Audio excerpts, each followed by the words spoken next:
Mr. Wicket Chick. Welcome to the Star Wars Collectors Archive podcast, hosted by Skye Payne, Fudd, and Stephen B. Danley. Wicket is crowned the best character in Star Wars in this packed Chive Cast, as Steve and Skye are joined by Ron, who takes us to see the Wicket Chick, Kori Bailey, Mr. Wicket Chick, Trent Bailey, and the Wicket Person, Todd Chamberlain, who talk about sculpts, molds, candy bowls, and more. Plus, we are joined by Mark Rusciano and Coopie to talk about hobby energy. What an episode! Yabnabig!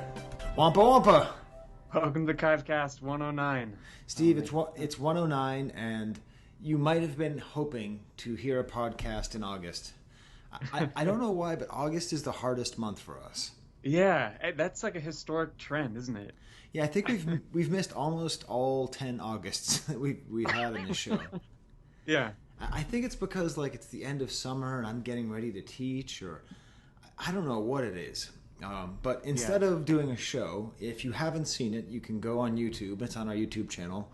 We did a virtual archive party, and we're going to be talking with Mark Rusciano later in the show to talk about what that was like. But that was our content for last month. But today's a big show, Steve. It is, man. This is a big one. As we're really getting into these Jedi characters, I think really Jedi is the movie that both of us love the most. It's the movie that we have the most connection to. And today we're talking about Wicket. Yeah, I was thinking about this, we're in the heart of the Return of the Jedi batting order here. We had Leia Poncho last month, Wicket, and we're right in the middle. It's a big one. And I think we're going to sort of try to outdo each other with trying to say how important Wicket is. Yeah, I know. I got a feeling that might happen. Well, I'm going to say that Wicket is the Jar Jar of Return of the Jedi. Yeah. No, I think that's a absolutely fair statement to make. And I'm going to follow that up by saying Jar Jar is great. And I love Jar Jar, and my kids love Jar Jar, and Jar Jar is a technical achievement, Jar Jar is an acting achievement, Jar Jar is, everything that is great about Jar Jar is in Wicket. Yeah, I could say all of it applies. All of it. But I think I was actually going to say, before I started recording, I was going to say that he's the Yoda of Return of the Jedi. Which I think is a little bit, because they're by the transitive property that aligns Yoda and Jar Jar, but of course they are analogous, right? It's like when part of what makes Lucas so great is him saying, if I put a guy in a dog suit, will people think it's okay? And then you have Chewbacca, and he's like, if I put a frog in a bog, and then it's like, if I cut that bear in half. So it's that bravery. If I doubled that frog and made him talk with long ears, really he's not that brave, Steve. He just does different variations of bears and frogs. That's true. Yeah, I mean, I think there's this quote of him with the challenge with Wicket is can I create a likable character out of a kid in a bear suit? And that was the challenge, right? And it seems like we'll get into it, but I think he succeeded. Yeah, and I think definitely. I think Wicket is, even though he's well loved, I think he is really underrated. I think he should be considered up there with Yoda. Maybe it's just that there's so many other Ewoks, but there aren't other Ewoks. There's no one else has a name. No one else. You don't care about Chirpa or Logray. I mean, you care about them in the same way that you care about the Sand Troopers because they have a little orange thing on their shoulder. Exactly. Yeah, but see, those guys didn't make it on the theatrical poster like Wicket did. Right. He's the guy. Yeah, he's the guy, and he's the child's entry. He's the only child in the entire original trilogy, right? Yeah, I think so. I think that's right. That's so wizard. Yeah, I'm. It's he's the sign of things to come. I think for Star Wars, Wicket was, yeah. So we just have a lot to say about Wicket. What else do you want to say about Wicket, Steve? Well, I mean, I loved Wicket as a kid. I'll say that. I remember loving the Ewoks in general, but Wicket in particular, and that kind of branched out into those crazy live action movies, which someday we're gonna have to really look at those. But he's such a huge part of that, and so is Warwick Davis. I feel like I watched those and like Return of the Jedi more than Star Wars or The Empire Strikes Back growing up, which is just kind of funny to think about. But so you're saying the live action movies like the Battlefront or and Caravan of Courage?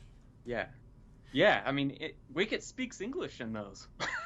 So Steve, like we will talk about them someday because do you know between those two movies how many of them I've seen? I'm gonna say 0, right? I saw probably 10 minutes. Like, I remember it coming on TV, and it must have been, like, past my bedtime or something, and my parents had this way of, like, just trying to, you know, not have me around. And like, so it must have, like, it just started, and I must have been like, this isn't Star Wars, and then I just left, and that's it. And I don't have anything bad to say about them, I don't have anything good to say about them. So maybe we should do like a Skye reacts to the Ewok movies. You know, that's not a bad idea. You know, I've tried to instill this new tradition in our family because we used to watch them a lot when we were younger. But because I didn't realize this back then, but they're Thanksgiving timed. They came out on Thanksgiving all the time back, you know, when they came out originally. Okay. And I tried to get our family to do an Ewok movie night at the end of Thanksgiving, but that was just an utter disaster because everyone had eaten so much and had so much to drink that by the time Kank shows up, I was the only one watching and like laughing. And you're saying no, and on the show, and Skye talks about, and Ron has the prototype. No, don't wake up. Everybody, come on. And no, so we're gonna try again sometime. But yeah, I think a live watch and commentary, like direct, you know, commentary would be great with you. I think it'd be interesting. But yeah, no, so I was totally into Wicket. And yeah, on a weird kind of tangential note, I found this mask that I had worn in that home movie that we talked about years back, where I was like a made-up Ewok character named Swinga. And I found this rotted Don Post Wicket mask that I'd used in that movie, and it just blew my mind that it still survived. But yeah, that was like right before, it was a couple weeks ago, and I think I sent you a picture and like, oh yeah, we got to record a Wicket episode. Why Swinga? I have no idea. That's just what Such a creepy name, Steve. It's just like, are you a Swinga? Like, it's more like, I don't know, maybe like I was baseball? thinking of you like, yeah, baseball, or like he likes to swing on ropes. I don't know, but I have no idea, man. Just swing at the Ewok. Just, I don't know. I mean, you know my sordid history with sexual references and Ewok names.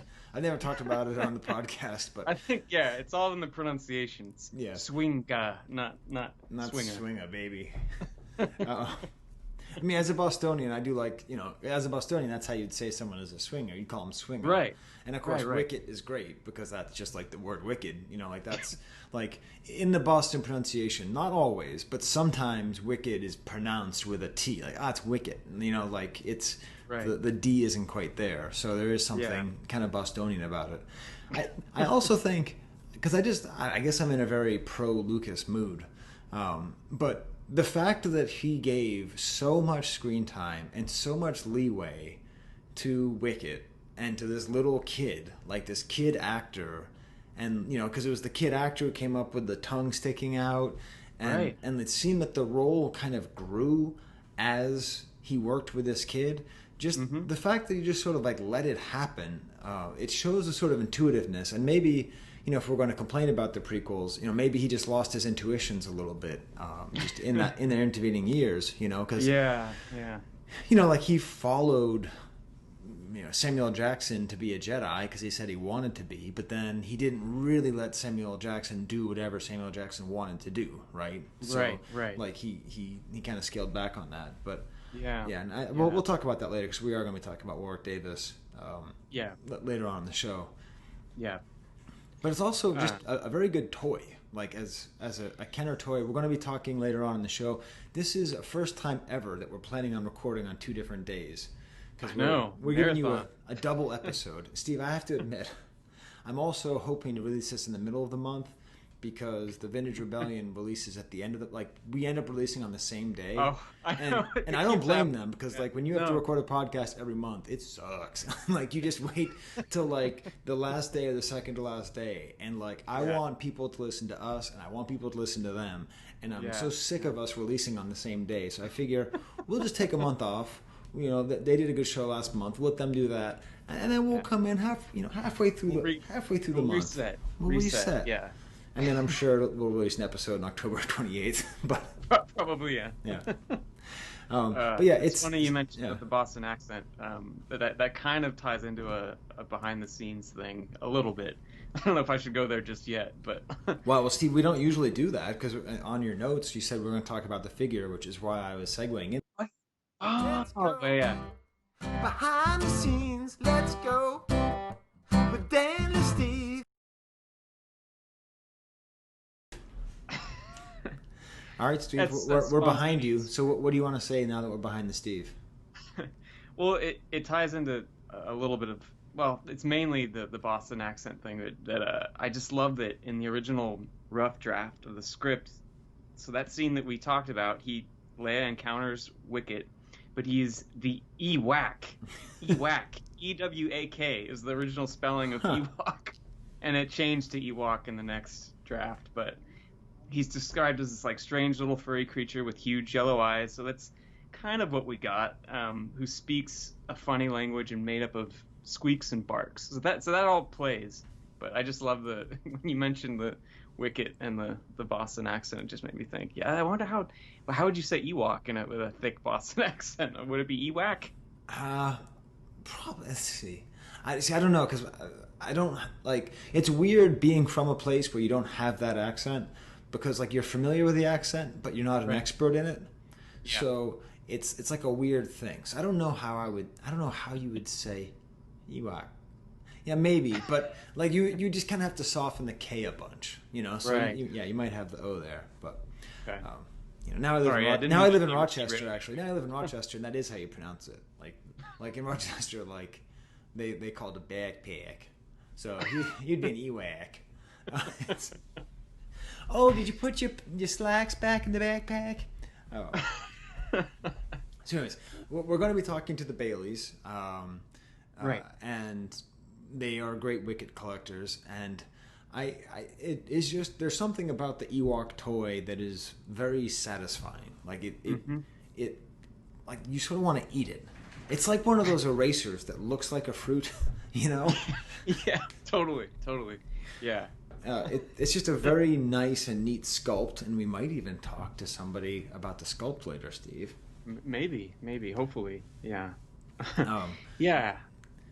And it's just a great figure, and we're going to eventually be talking about the whole Ewoks line, right? I mean, in a couple of years we're going to run out of Star Wars figures, so I don't think we need to get into that now. But you mentioned to me that this is, in your words, the most heavily marketed secondary character of all time.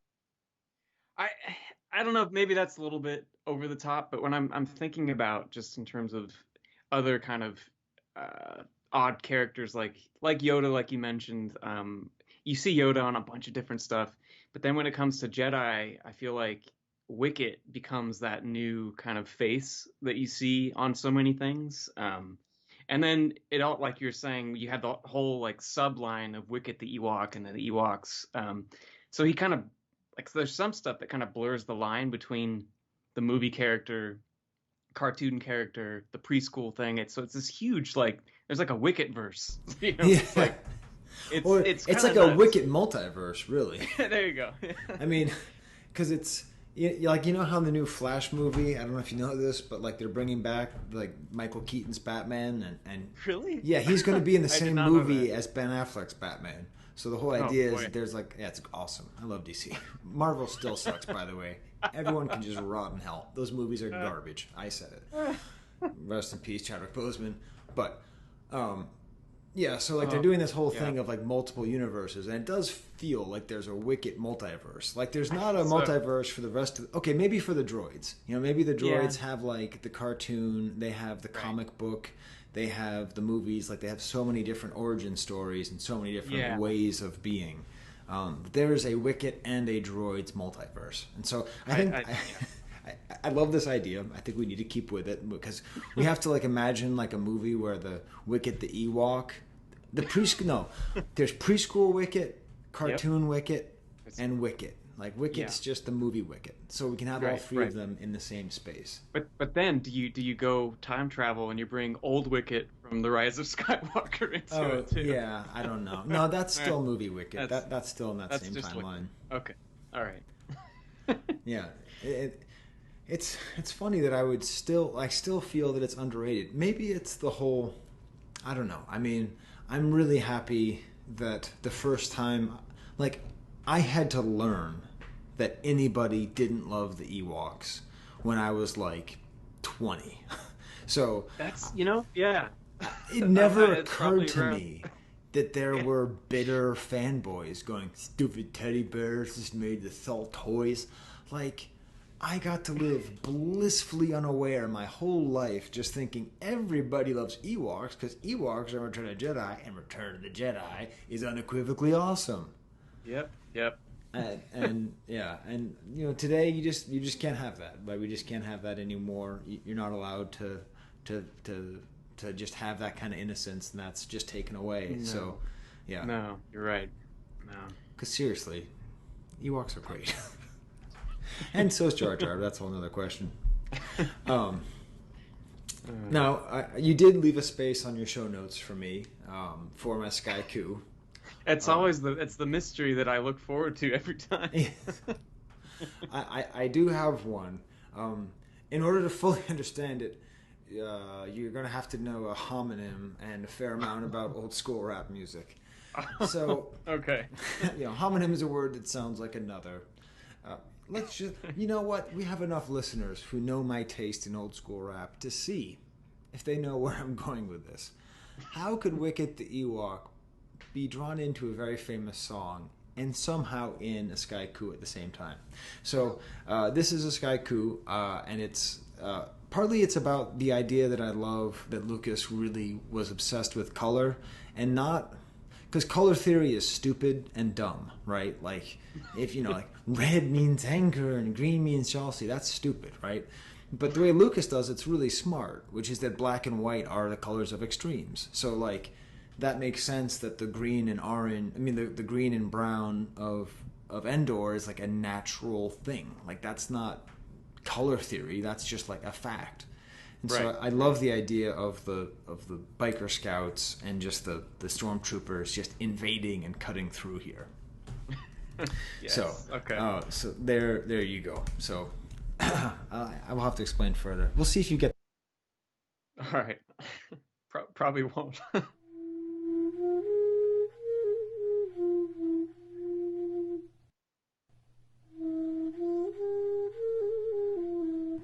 Hear the drummer get Wicket. Small.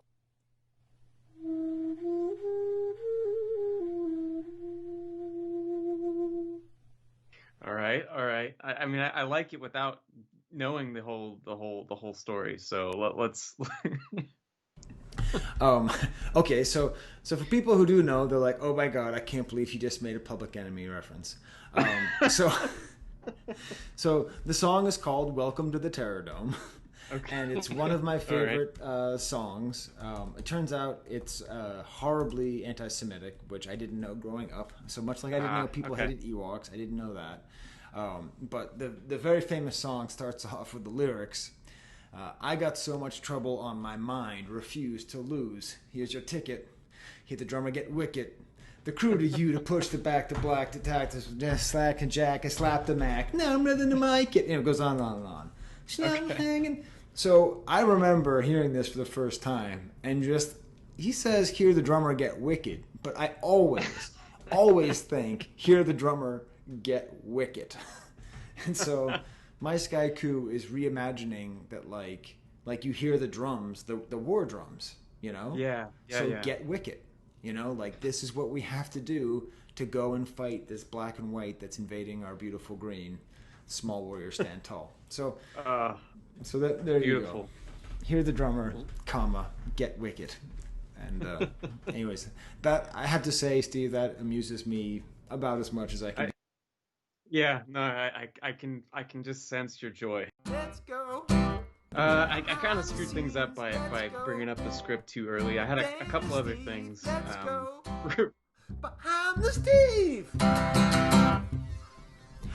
We're gonna go back behind the Steve again. Steve sent me this beautiful outline and then just completely violated it at every turn. So, more to say, have you? Oh, there you go. You look like you have something to say, do you? So what else do you want to say about the behind the Steve stuff, Steve? Well, so yeah, we're going to talk a little bit about Warwick Davis, and there's some fun little tidbits about him. So I guess there was like roughly 120 people that applied to be Ewaks when they were casting, and he was 11 at the time, and he was, I guess they deemed him just too small at first. It just wasn't, they didn't think it was going to work.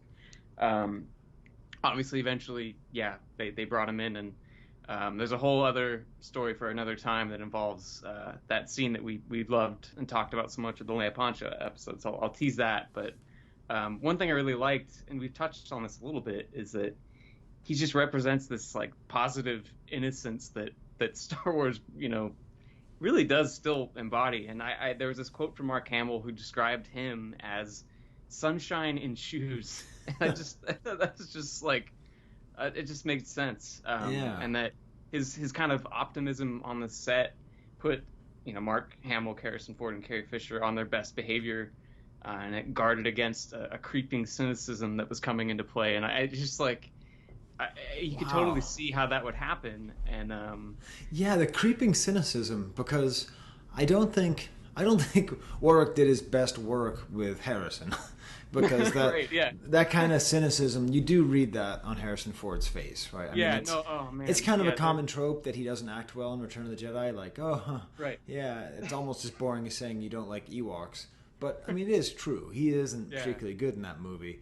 But there is something about that, yeah. Yeah, and I think Warwick even said, he's quoted somewhere as saying, like, Harrison wasn't acting in that scene. Like, he was really actually annoyed by this little kid grabbing him on the leg. But anyway, yeah, I just thought that sunshine in shoes, or sunshine in Ewok fur, that made a lot of sense.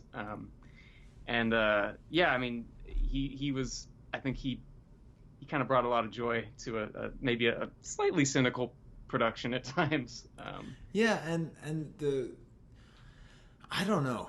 The more I'm thinking about it, the more I just want to heap praise on Warwick Davis and the character. Because, I mean, Warwick Davis is just, first of all, a fairly amazing actor, right? I mean, he's been in so many things. Yeah. And you both always know when it's him, but it also doesn't take away. Like, exactly. I was watching that dog awful sequel to Maleficent, and there's this there's like some kind of troll wizard dude or something. Okay. 5 pounds of makeup plus CGI, and I just see the physicality. I'm like, that's Wicket, Zola. She's like, what? Yeah, that's Wicket. That's Warwick Davis right there in that suit. And they gave him nothing to do, but he was still good, Yeah. And because it should be bad to have an 11-year-old kid who loves Star Wars starring in a Star Wars movie, right? Like, right. That seems like a dangerous proposition. Yeah, that'd be like, who's directing the next Star Wars trilogy? Kevin Smith. He's just be like, oh, no, don't give him the keys. Like, it really shouldn't work. But Warwick Davis, maybe it's because of the stupid tongue thing. That it was his idea to stick the tongue out of the mouth, and that made the mask alive. Or maybe it's, it's sort of like a cross between between Kenny Baker and Frank Oz. So Kenny Baker, I understand that it's stupid, and that part of me, like the same way part of me doesn't really, believe in God. I believe in God, but part of me doesn't. You know what I mean? In the same way, part of me believes that Kenny Baker matters inside the R2-D2 suit, and then part of me doesn't. But I actually think the part of me that does believe it matters is going to win out, because there is something to the shaking and there being something in there. And you don't feel that way in, I don't know, Revenge of the Sith when he's flying down or whatever it is. And No.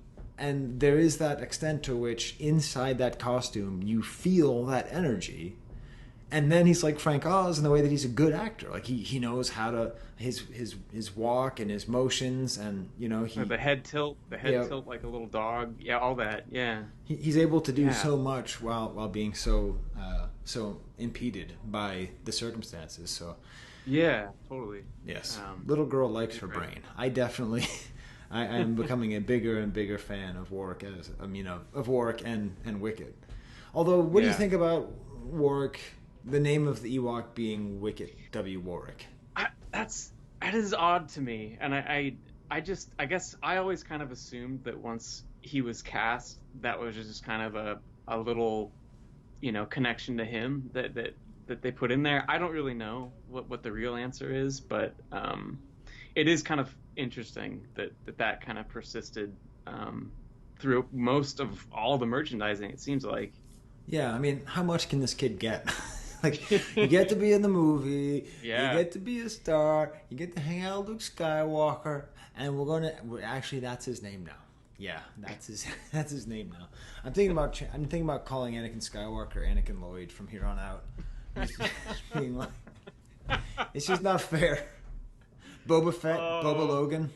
We're just man, I like this. I like this. Yeah, all that's part of the child actors. Multiverse too. That's their new last name, Boba Logan. That's great. Well, you know what though? Like, you're right. All this crazy stuff has happened for him, but to me, he still seems like such a humble. Like, he was always very humble and not. I don't know. It just didn't seem to get to him. This reminds me of that. I sent you that letter that he sent to George Lucas, right, asking about the toys. Yeah. Well, did you see that? Yeah, I saw it. But why don't you talk about it?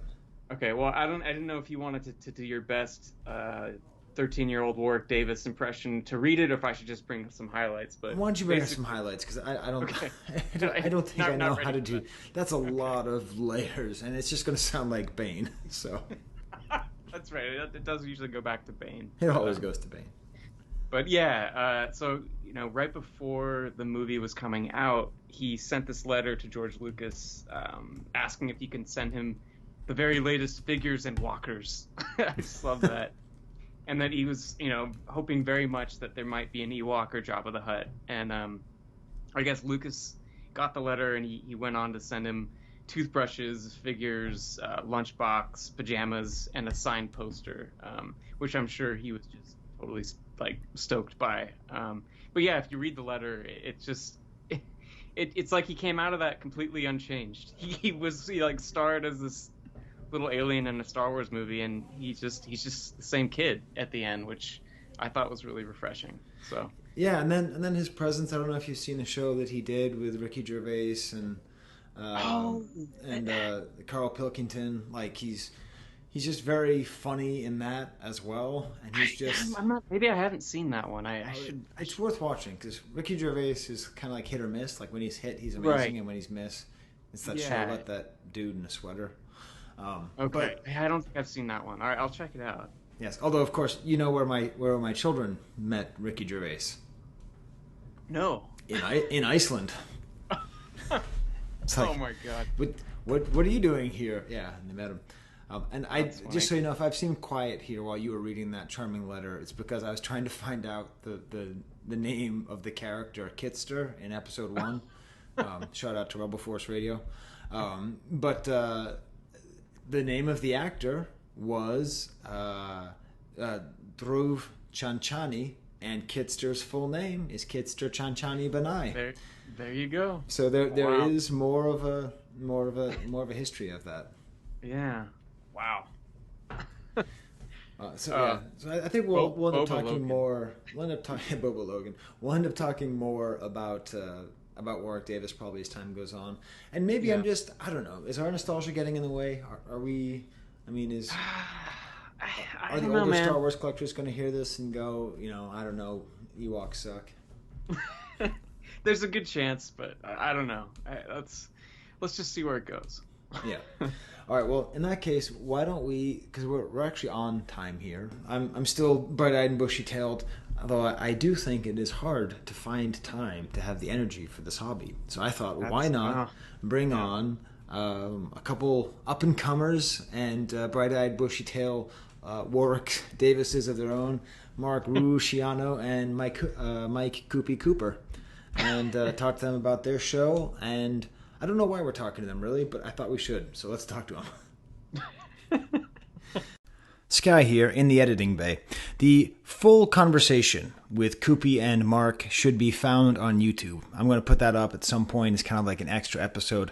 I'm going to include most of it here, but I'm just going to kind of cut out some of the parts to get a little too extraneous. We talk about like Karate Kid. We talk about politics, and it gets a little far out there. So let's just get to the greatest hits of the Coopie and Mark interview, and then check out YouTube for the rest. We even swear, and we like talk about the relationship between nostalgia and right-wing ideology. It's a party. Well, sort of. Now let's get to the real interview. So that was the funny thing was Steve and I both said we didn't know what we wanted to talk to you guys about. So the discussion that we wanted to have is sort of about like, so if you haven't been paying attention, Mark Rusciano, as I said on Facebook, is so hot right now. Coopie, can you tell us why Mark Rusciano is so hot right now? Because he leaves a lot of text messages that I wake up to. Okay. I don't know. No, I can tell you why. And that's just accurate. Let's cut to the chase here. Yes. He is a Star Wars collector who knows how to do a lot of things production wise, and a lot of Star Wars collectors want to do a lot of things production wise. And Mark Rusciano, is that how you pronounce it, by the way? Yep, we're good friends, by the way. Yes. Oh yeah. Yeah. No, that's true. Mark Rusciano is a professional. I mean, I don't know if I'm blowing up your spot here, Mark, but like you work for the NHL and stuff. That is accurate as well. Yes, I do. Thank you, Coop. That was nice of you to say that. I don't know. I don't even know that people in my business call me professional. and so so we did this sort of half episode last month. Steve and I did. And we've been talking, if you've been listening to the show, we've been talking about the virtual archive party for months. Steve, how had I been describing the virtual archive party? Like 2 months before the virtual archive party, how prepared was I? We had uttered the words. That was about it. I just together? Were they put together? Yes, they were. And archive and party in the same episode. They were, yeah. But it was just a string of words. That was all it was. Yeah, I had all these grand ideas, and then as the months of the summer went by, they just went and went and went. And the only thing that remained constant was that I told my daughter that we would auction off her artwork and give money to the local pet shelter. And I didn't really think it was going to work. We'll talk about that in a second, but I didn't really think it was going to work, but that was the only real way I had any thought about the virtual archive party. And then speaking of waking up to text messages, Steve wakes up to this text message. What did I say to you about the archive party? It was basically just F the archive party. Yes, that was what I said. But I did comma right question mark right. Who wants to do it? Because we just didn't have any idea what it was going to be like. And this is the thing, is that this hobby in a real way depends on bright-eyed, bushy-tailed people who just want to get stuff done. But no one can do that forever. The closest to that, I would actually say, is probably Ron Salvatore. I would say he's the closest for just sustained energy. He's had sustained energy for spreading information about the hobby at a high level, at a high volume, and it took a dip in 2008, but beyond that, and not much of a dip, he's been at this constant level, but you can't always be pinging and going super. So it's cool because there's these waves, and right now Steve and I are, Steve's got his baby, and whatever, I'm me, so we were both just screw it, and then Mark is all come on guys, he's I love your interpretation of like my words in an email. Right? Yes. I appreciate the energy and enthusiasm you're applying to that. I do. I mean that sincerely. You guys were just so close. I mean, that's really what it was. I think what happened was like 2 weeks prior, after your first reaction, because again, this all started because the Georgia Alliance was like, hey, since it's that week, would you want to do something, right? And originally, I think your guys' thoughts was exactly what it was, which was I don't have the time, the energy, and I think what happened is I related so well to that right. I then wanted to be like, all right, well, let me see if I can push this forward, and then you gave like one little glimmer of hope. At one point, you're like, right. Hey, what if we do this? And I was like, wait a second, they actually want to do something? And then all of a sudden it switched back to fuck this, right? Right.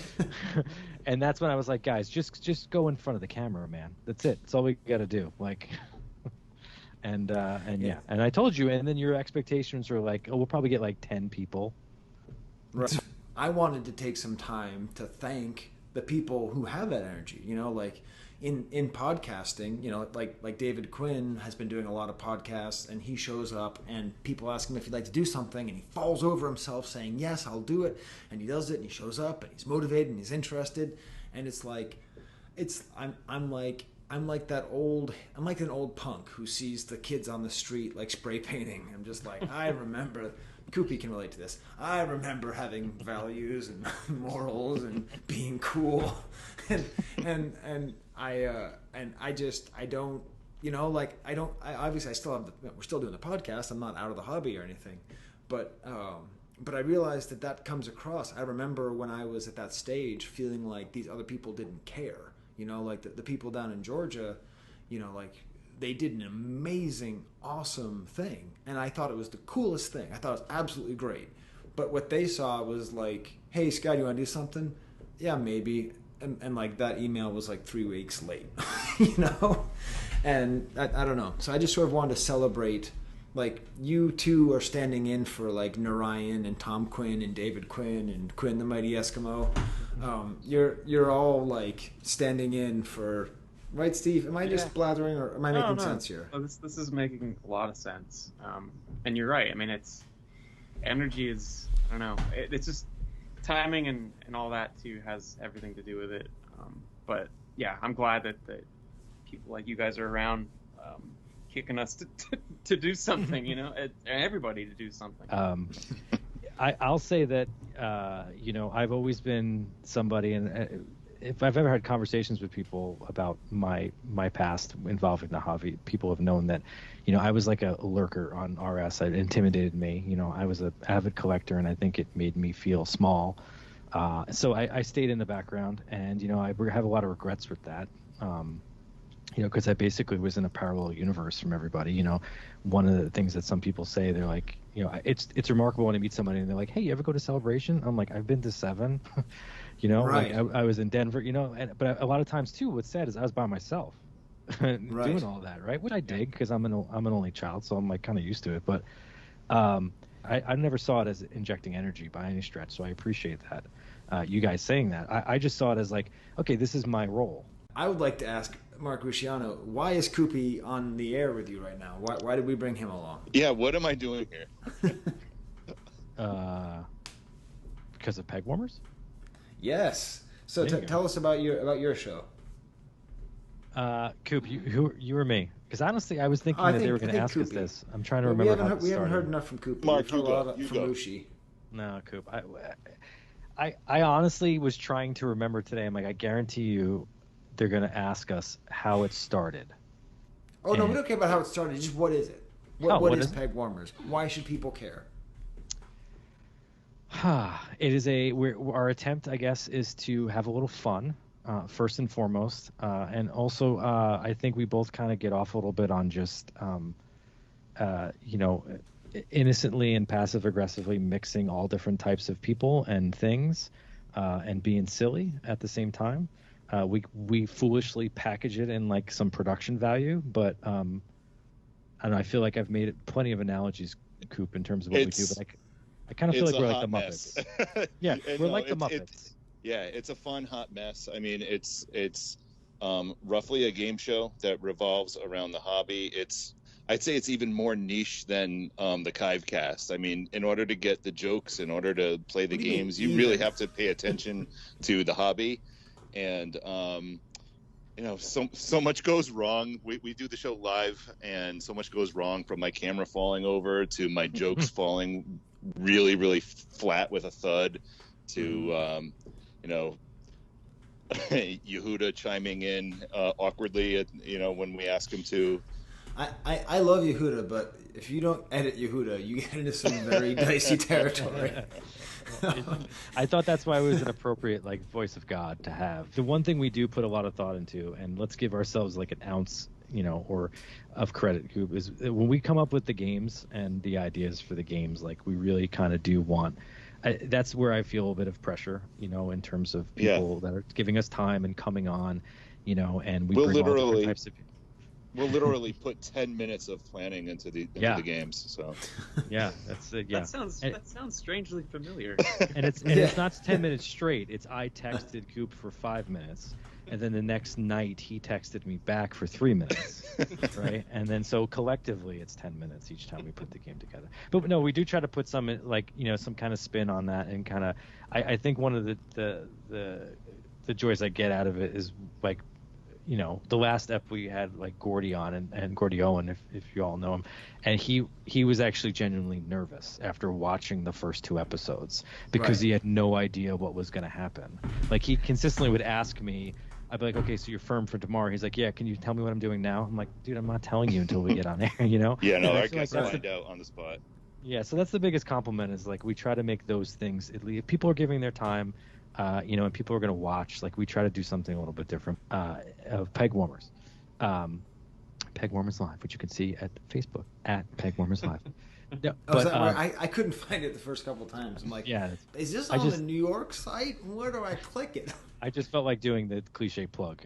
We don't really care about plugging it, but the main thing that Mark's persistence paid off was that my daughter sold all of her artwork for $50 a piece. So she raised over $500 for the local animal shelter, and I sent them a little message, and they sent her a card that said, do or do not, there is no try. Thank you for helping all these puppies.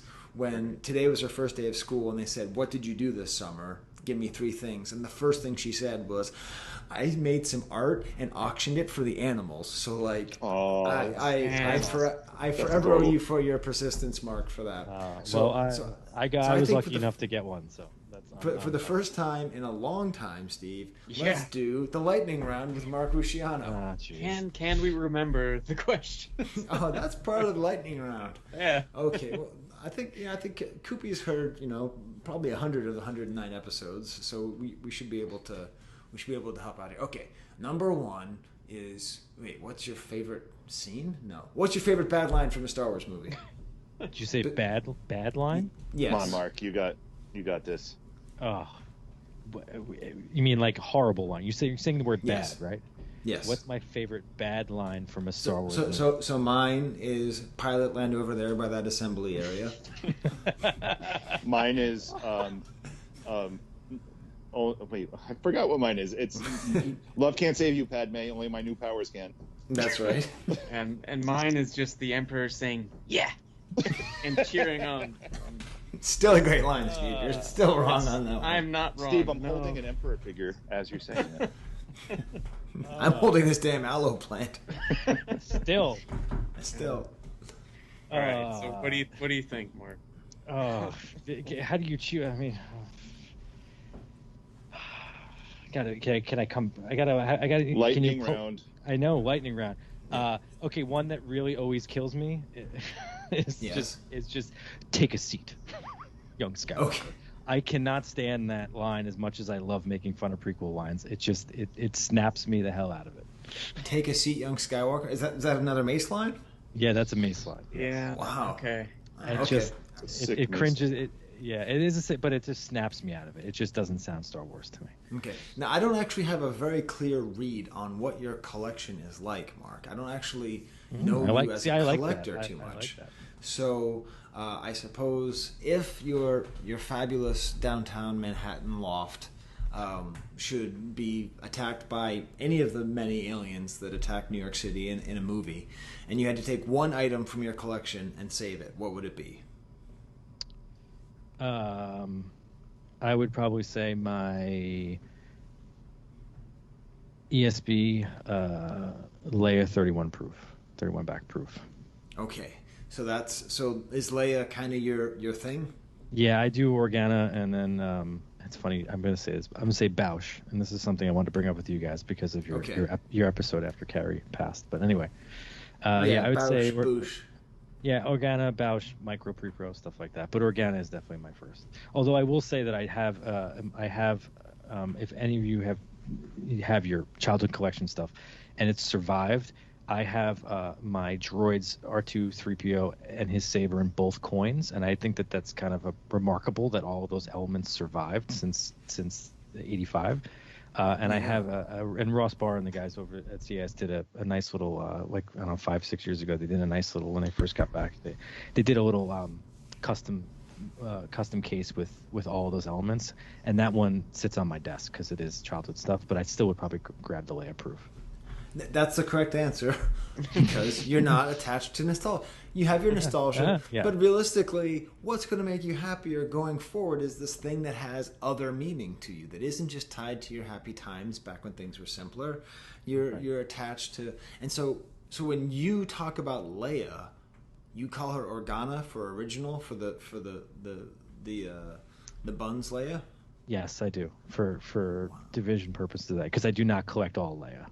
Right. Okay. Coopie, what can we do with that?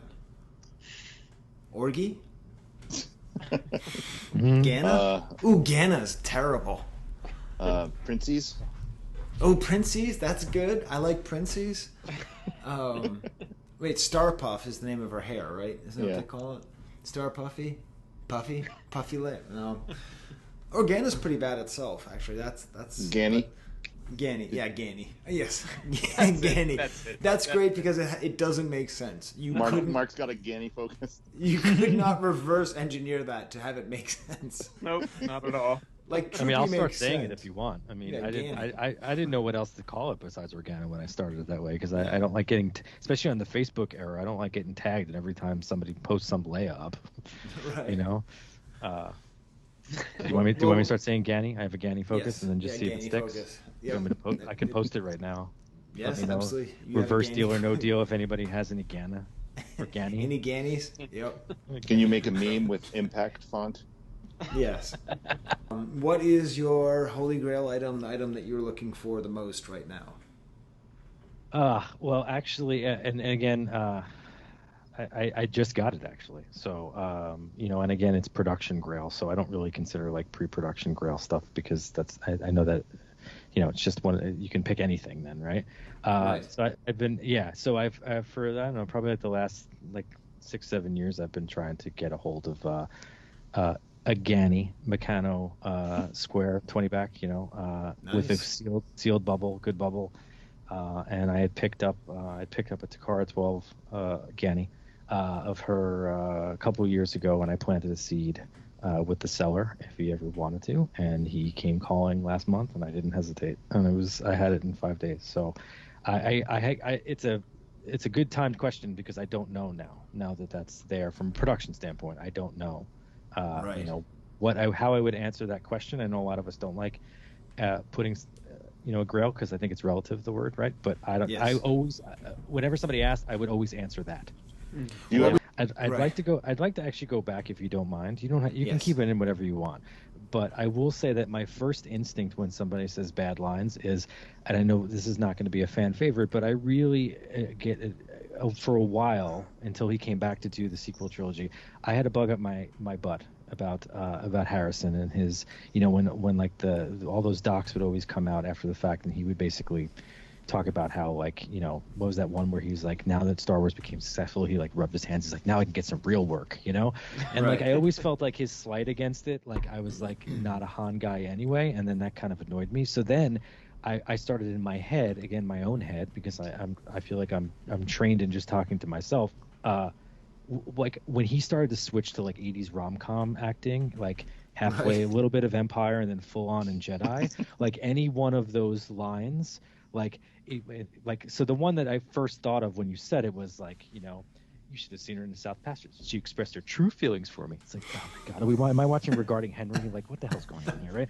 Like, so that one always really bothered the crap out of me. But yeah, I feel like I welcomed them back in with Force Awakens. You know, but yeah, so I'm gonna go back and I'm gonna piss people off. I like that. That's very good. And then the last question, because this is actually going way longer than I thought it would, but it's cool. Because Steve he said a hard out. He's trying to sound all Hollywood with me. Right. A hard out. His agent told you he had a hard out. I have a heart out if I eat too much cheese, Steve. All right. But anyway, so this is the most important question that we ever ask. If you were a Star Wars figure or collectible item, what would you be? Not what would you like to be, but if you actually were one, what Star Wars collectible, vintage collectible, embodies you? I'm going to say a Tauntaun. I think the Tauntaun is, you know, a Tauntaun falls in the same realm as like the Boba Fett thing, like limited screen time. But man, when you look at it, it's just something you want to have. It's nostalgic. It's cool. It's original. And you know, I'm giving. I'll give my belly to keep people warm, and you know, and I'll get them places and stuff like that. But ultimately, yeah, if I could be something, I would definitely epitomize myself as a Tauntaun. Absolutely, 100%. Well, yes, we got some hard outs here. So thanks for talking. And thank you guys. It's been great. Yes, it's been awesome.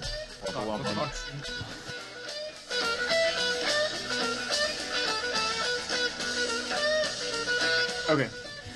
All right, Steve. So that was talking to Coopie and Mark, and I'm going to put a little thing before the interview, but basically.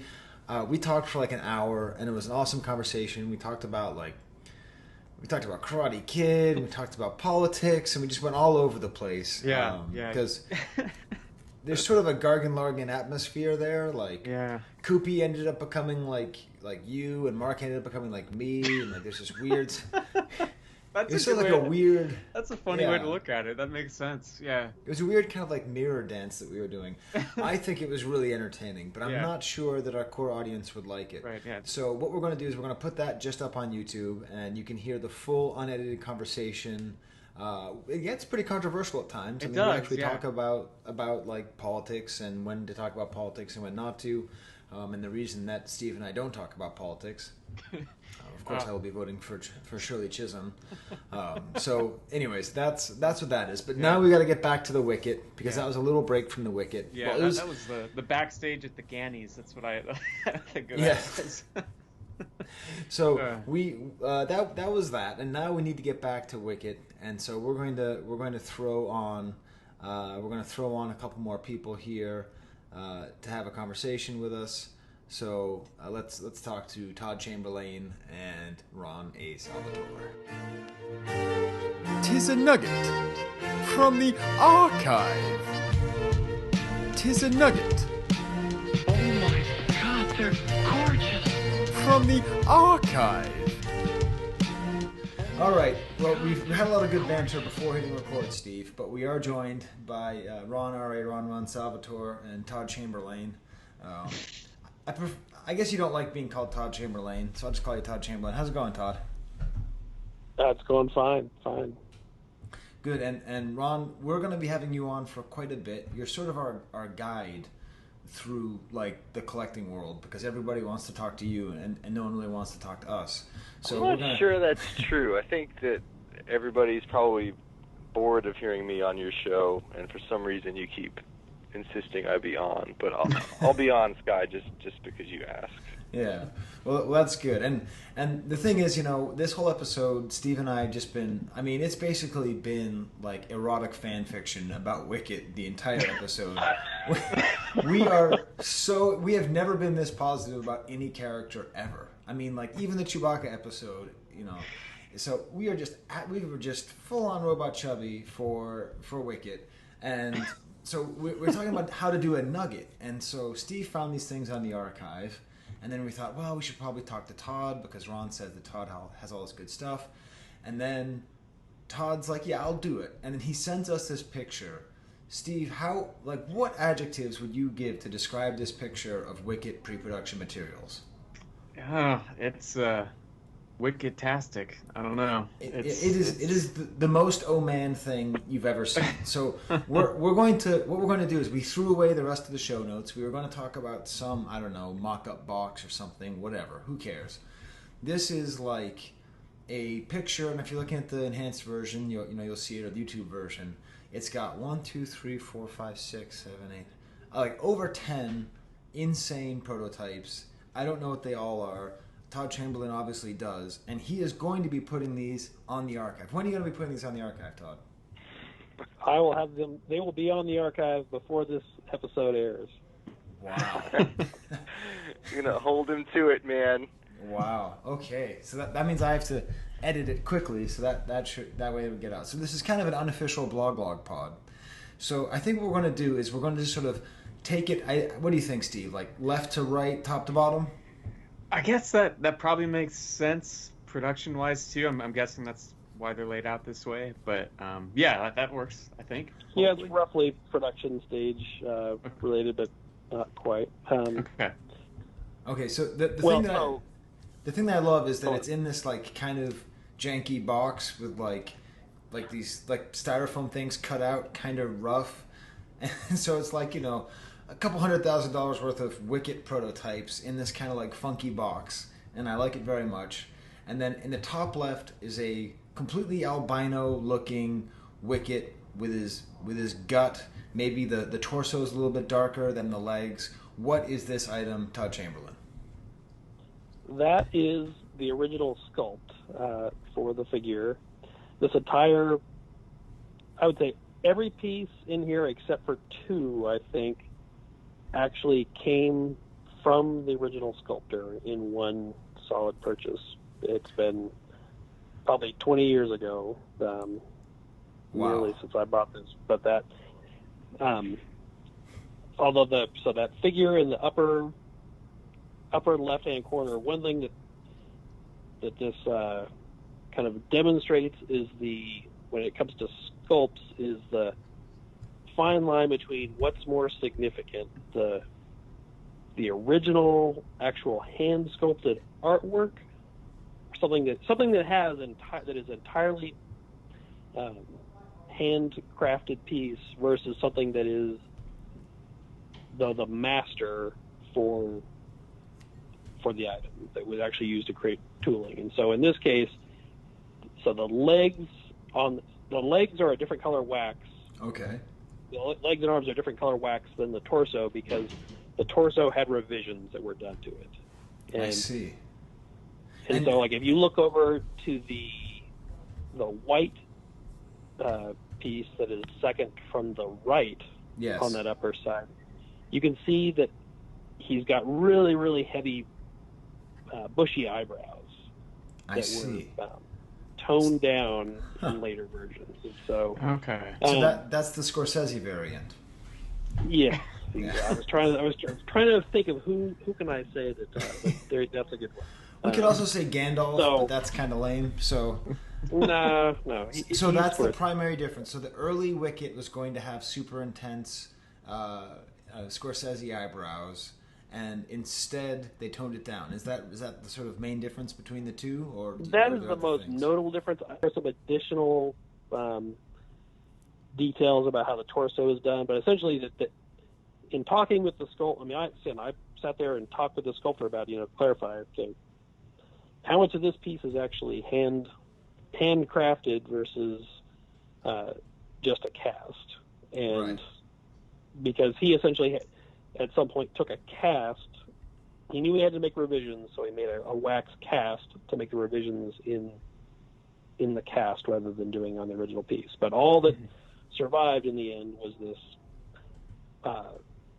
this wax piece that is, the wax here matches the final production figure. And okay, So then, and this is maybe where Ron's expertise at communicating complicated toy production things to idiots like me might come in handy.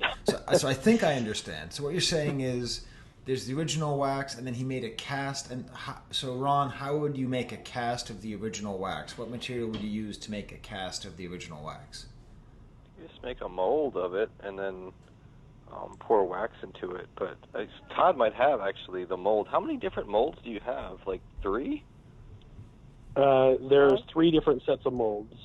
Yeah, so one of those molds might be, I don't know, maybe Todd knows, maybe you've looked, but one of those molds might be the mold of the original wax, and there might be a... What is shown here, these silicon molds are an example of what they would have done. They would have laid up clay around the edges of the wax and done a 2-part silicon mold so they can pour wax into it and make revisions on the piece they cast out of it.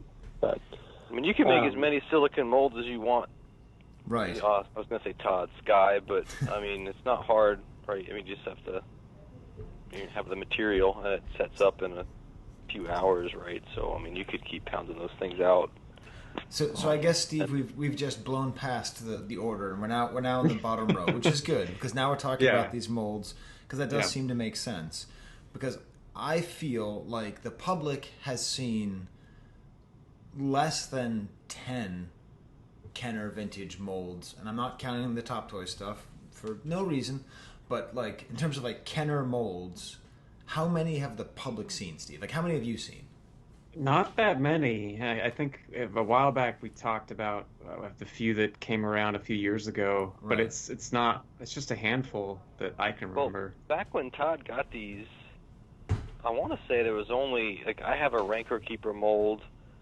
I think that Rancor Keeper, at the time that I bought this run, I believe the Rancor Keeper piece was the only thing that I knew of. Yeah, so I mean, at the time these turned up, that was the only action figure mold aside from the Rancor Keeper one that I have. And then, obviously, our friend Yehuda, was involved in a find of some other ones. So I mean, quite a few turned up a few years ago, and I think the public would have seen more, but Yehuda was going to submit them to the archive, and I asked him to write descriptions, and then he never got around to it. I didn't want to write the description. So they've been sitting in the queue for 2 years or whatever. But I mean, they're awesome pieces. I'm not sure they're that much to look at on an archive entry anyway. Just kind of like white, things. Yeah. Molds are tricky to display. The one thing I like about molds, though, is that when you look at them, if you stare at them, you don't know if they're convex or concave. So that makes it fun as a straight-on picture. So then, Steve, we are seeing 3 molds front and back here. Mm-hmm. So, I don't get it at all. Like, why are there 3 molds here? Now, I get the sense that one of them, he's saying, Steve, and I'm saying this, I'm being the stand-in for the dummy who's listening, not the dummy who's talking. So, like, if I see 3 molds here, and I think one of them could be made to fix the eyebrows, then why would there be 2 other molds? Well, like the mold on the far left here, is the mold that was used to create the hard copy of the torso that is sitting in it. I mean, the details on that hard copy match what's in there. Okay. So that's the actual mold to make the hard copy, and the mold itself was made from the wax that is above it. Well, you'll notice that, again, that there is actually a wax in the other. I mean, again, I've got multiple wax pieces here. Right. And so on that far lower left, that other is additionally is a wax piece. Oh, that's actually in there. I thought that was a concave image of the mold. You're talking about sticking out. Oh my god. And convex, and that is I'm looking at the picture right here and having to remind myself, oh yeah, that's not the mold cavity. That is an actual piece that's sitting in there. Wow. Okay. So it's an additional wax piece. Okay. Wow, this is a lot. So, so that's that mold piece, and then there's 2 molds next to it. Do we know? So one was made to make the hard copy, and then are other ones made for other purposes, or why would there be 2 other molds for the same figure? One is a peg-leg pirate wicket. Yeah. Why? Well, that was the process for creating that is all related to the process of creating the cowl. Right. They had to create a hard copy of just the right limbs, and then they sculpted the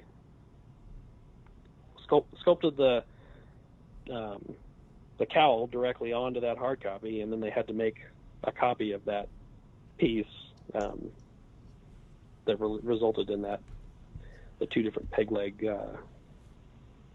That cowl overlaps both the leg and the arm, so those pieces That's have why to they're be all on together. there for them to sculpt it over. I see. It's basically just a sculpting aid. It's just something created to allow them to sculpt that in a way that would make sure that it actually fit correctly. I see, because it seems like they really messed around a lot with this figure. That they really, right? Is this a lot of changes to see, or is it just that probably all the figures had this kind of changes? We just don't have all the material for it. Well, I think any figure that had a sculpted vinyl accessory like that would have required that. I mean, we see pieces for Logray and for other Ewoks that have similar stages, but just not all these pieces were saved together in one shot like that. So. Right, and then so you got this all from one sculptor. We're hoping to maybe. Is this a sculptor who already has a nickname from our show, Ron? Do you know if this? I don't think so. No. No. Okay. Should we come up with a nickname like the Wicket Master, or is this someone who's public? The Wicket Master. I don't know, man. Todd can talk about that. Okay. Yeah, I don't know, but I guess in general, I don't like to use people's names, because even though I know it's not about the source being tapped, and the source is definitely sold out and doesn't have anything else, but I know that they don't like getting bothered. Yeah. Just to be pumped for information. So to me, one of the things that's you can see in the detailed photos that I really like about this piece is that there's sculpted detail on the bottom of his feet. I mean, like, you can see the pads of his feet. Right. Right. That's true. Yeah. I don't know. I mean, they, at this point in the line, I mean, they knew that kind of detail wasn't going to end up in the final production piece, and so I don't remember any account from him of why he necessarily did that. But it's just an extra level of detail that I thought was pretty cool, and you can see it gets carried through. I mean, the hard copy has it. On the far upper right there, that proto molded figure, it has that still on it, but by the time it gets to the final production tool, that detail isn't there. And I think I don't know if it's just a personal level of kind of craftsmanship that he wanted to put that on there. The same sculptor who did this did Prune Face, and he talked about being frustrated that he put a lot of care into the detail of Prune Face's body, and then it just got covered up with a soft good. Right. He's like, oh man, I tried to make my this masterpiece really stand out. All right, well, I think we can call this Sculptor Padfoot. I like that. That's a good detail, because it really is true when you look at the feet, all this detail. And I don't have a Wicket in front of me. I must have lost it a long time ago. My actual production piece. But that is really fun to see sculptors when they put in the detail, and it really is thanks to collectors like you and Ron who show these things off to be able to actually see these things, because they would just be totally lost to us. Yeah, wow, that's really cool. That's the detail I remember when we first found it, was that it had the detail on the feet. Mm-hmm. I always think about that when I think about the Wicket sculpt. Wow, like, so I remember the other detail that stood up to me early on. Like, I've got the Death Squad Commander sculpted, and like there's actually hair underneath the ridge, the back of his helmet. And wow. It carries over a little bit to the production piece, but again, it's not the kind of thing that it doesn't seem necessary. And just like, but they were here again because these guys are just creating. Again, the sculptor who made this actually overall made used to make a major point about this is just an industrial product. I mean, like, he right. tried to actually, to some extent, not get overly hung up on the idea of this being artwork. That this is just we're making a product. We have to adhere to tooling specifications and make the character look all right. But at the end of the day, it's just a product we're making. Yeah, I think that's a fun kind of divide. The romantic, making romantic heroes out of Kenner employees is a fairly new thing, right? And it's kind of funny. I hate that. Yeah. Yeah. I was sort of trying to get Ron onto a roll here. Why do you hate it, Ron? I mean, I like all those guys and did a lot of I respect a lot of the work they did and certainly collected a lot of it. But yeah, I mean, I just heroizing people. It reminds me of film auteurs who constantly heroize film directors like they're gods beyond reproach or something. I mean, it's just most of these guys are just normal people who ended up sculpting figures for Kenner.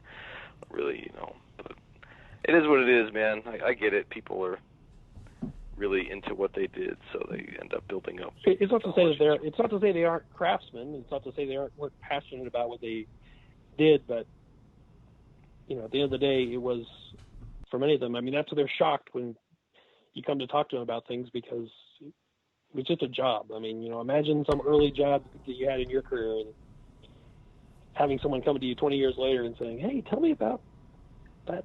Yeah. Right. I think about that in my job all the time. Stuff. Well, it's like people in film production. I feel like a lot of the guys that show up to conventions and whatnot, they're probably initially like, why do you what do you care about this random one day of shooting I had, and then people just it's true, they really the same kind of philosophy seems to be applied to the Kenner people. It's kind of an offshoot, I think, of the reverence people have for Star Wars and then for the Kenner toys, which comes out of the nostalgia and everything. Like sometimes I'll be like, oh yeah, I don't like the Kenner toys, but this particular toy was really a piece of crap. People will be like, how can you say that? You're supposed to be a spokesman for the hobby. I was like, it's just a piece of junk. I mean, if you ask the Kenner guys themselves, they would be like, oh, that thing was junk. We just ground that thing out because we needed to sell units. But people have I played with that as a boy. My grandma gave me that. You're like, yeah, and it's still a piece of junk. Yeah. Change the fact that it's a lousy toy. I ate raw spam. I would eat raw spam sandwiches. And it doesn't make it fine food. I enjoyed it. I mean, listen, you're talking to the guy who has every single Kenner toy, right? So it's like, right. I went out of my way to buy all these things, but it's like, still, there's some of them are junky. I don't know what to tell you.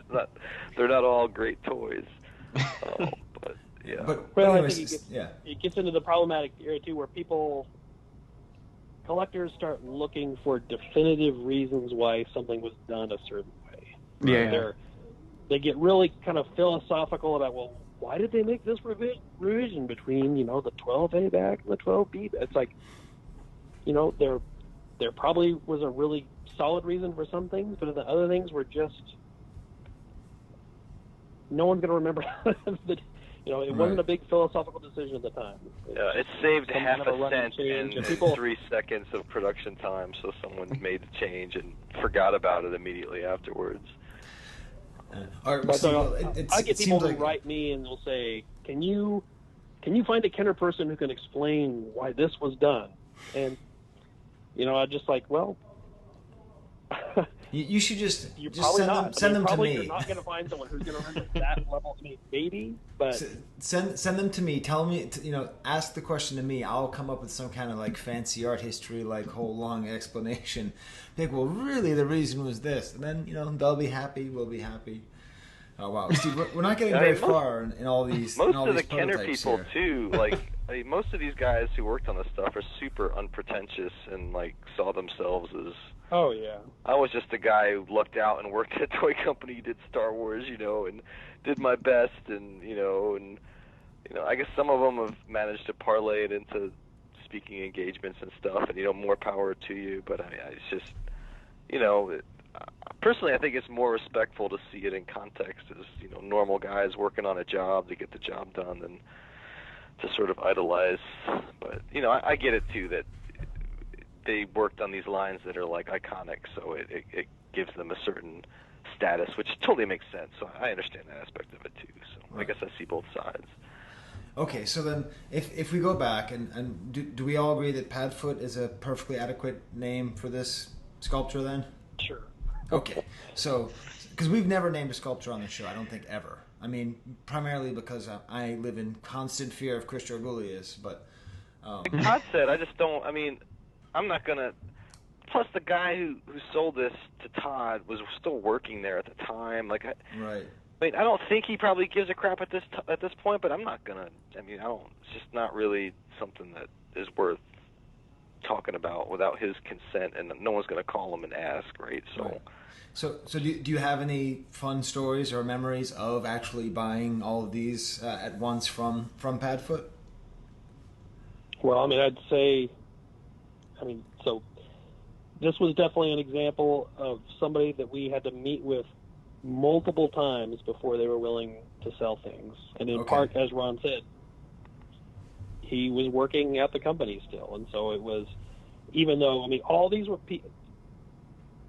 of the wax sculpts pretty much that were saved for the same reason, that when Kenner was moving buildings, they decided the company made an administrative decision. We don't care to spend time and money archiving these for the long term. And so, whereas they had been saved for, I don't know when things moved, but early 90s, I think, that, so these guys just decided these guys truly saved stuff from the trash. I mean, right. These were things that would have gotten thrown away. I mean, and at the time, they didn't work saving them because of any great kind of value perception, but they did appreciate their own craftsmanship and the craftsmanship of their peers. I mean, that because sometimes they kept things. I mean, this happened to be a piece that he saved because he worked on it, but he saved other pieces that he didn't work on just because he thought the people who did it had done nice work, and they thought it was something that was interesting. But over time, Kenner / Hasbro became concerned with the idea of new pieces walking out the door, and so even the I don't know, they just didn't want to have any shadow cast on them of like, are you taking stuff home today, or is this stuff that was taken home? At the time that most of the vintage pieces went out the door, company policy was really pretty much, again, it's an industrial product and we're done with it. And there's a certain amount of archiving that's done for legal purposes and maybe for thinking that they might go back and retool something, in the future. But again, it was not, we're trying to save history for posterity. And there's no like shady loft involved, Ron? No particular like chili incident or something that might spice this up, or is it just kind of a standard meet someone and call them and ask them and see them a bunch of times and then eventually get it from them? Yeah, I remember. Yeah, well, the first time we visited him, he may have shown us a few things. He was pretty reserved. Oh, he showed up. He showed us a bunch of stuff, but we were. Yeah. It was like it was the last visit of our entire weekends. Like we were doing things all weekend. Yeah, and it was like we just got to see a bunch of stuff, and it was clear nothing was for sale. Okay. Yeah, we were psyched to meet him. I remember because he had a pretty significant position in the company at the time, and it was like, oh man, he still works there, and yeah, he showed us a bunch of stuff, but he was very reserved. I remember he told us a story about having auditioned in a sense for the sculpting department, and he didn't have that much background, but he could, he could work out stuff, kind of naturally, and he sculpted a micro figure as like a test, and he got hired off of that. It's a kind of interesting story. A micro 4-up in clay, and he just kind of winged it, and I guess whoever, maybe it was Rudy Vapp at the time, who might have been the head of something, hired him based on that, and that was a pretty good story. But and we went back a few times. It was the second time we actually bought stuff, Todd. I can't remember. I remember being surprised. I think we may have been able to buy some things on the second visit. I think the coin sculpt, most of the coin sculpts came from him. I think the coin pieces we bought earlier, because again, they were things he had lots of attachment to the coins. Yeah, so he had the coins were actually purchased before a bunch of minifigure pieces. Yeah, he had big Tupperware containers full of plaster coin sculpts, pulling these things out. And he was like, yeah, I saw someone, throwing them away, and they were just knocking them on a dumpster. and breaking them and they threw them away. And he's like, I just felt bad, so I saved them. And he glued back together the Leia, because I still have the original Leia, and it was in 2 pieces, and he glued it back together. Well, so it was actually like slammed against a dumpster to break it on purpose, just to like throw on the it away. corner, and I was chucking them in the dumpster. Yeah, like 15-year-old boys, breaking stuff up. It's fun to do. Right. I mean, Pull. And he had a bunch of figure stuff. I know he had the Gargan sculpt. Like he had the whole Gargan sculpts. I don't think we bought it until maybe the 3rd time we were there, 3rd or 4th. Although I think the Gargan was maybe sealed the same day as this. Yeah, I think you might be right. I mean, we bought the figure stuff later on, as he got more comfortable selling stuff to us, it just was like, we were going there expecting to buy, and he was like, "Yeah, you guys can buy the stuff," just I think he trusted us to not blab about it, and ended up buying most of his stuff. So then this one picture, Todd, this was your haul, like for the same guy, basically the same time. That's pretty insane. Also, all that Rancor Keeper stuff I have was the same deal. Like most of it all came from him. Like he had saved all those little stages and stuff. Like the Rancor Keeper run I have, right? Of course, we are waiting to interview you about that run. Yeah, well, that was the same. The only thing in this picture, the only thing in this picture that did not come with the purchase was the hand painted proto mold in the upper right corner. Yeah. And is it something, Todd, where you're constantly hoping to find more things for it, like spear pieces or something, or I mean, he doesn't want to pay for them. Yeah. And the prices. Well, actually, that's one of the things that to me, I definitely appreciate this as I like a good production run, and this was to me a really cool one to get.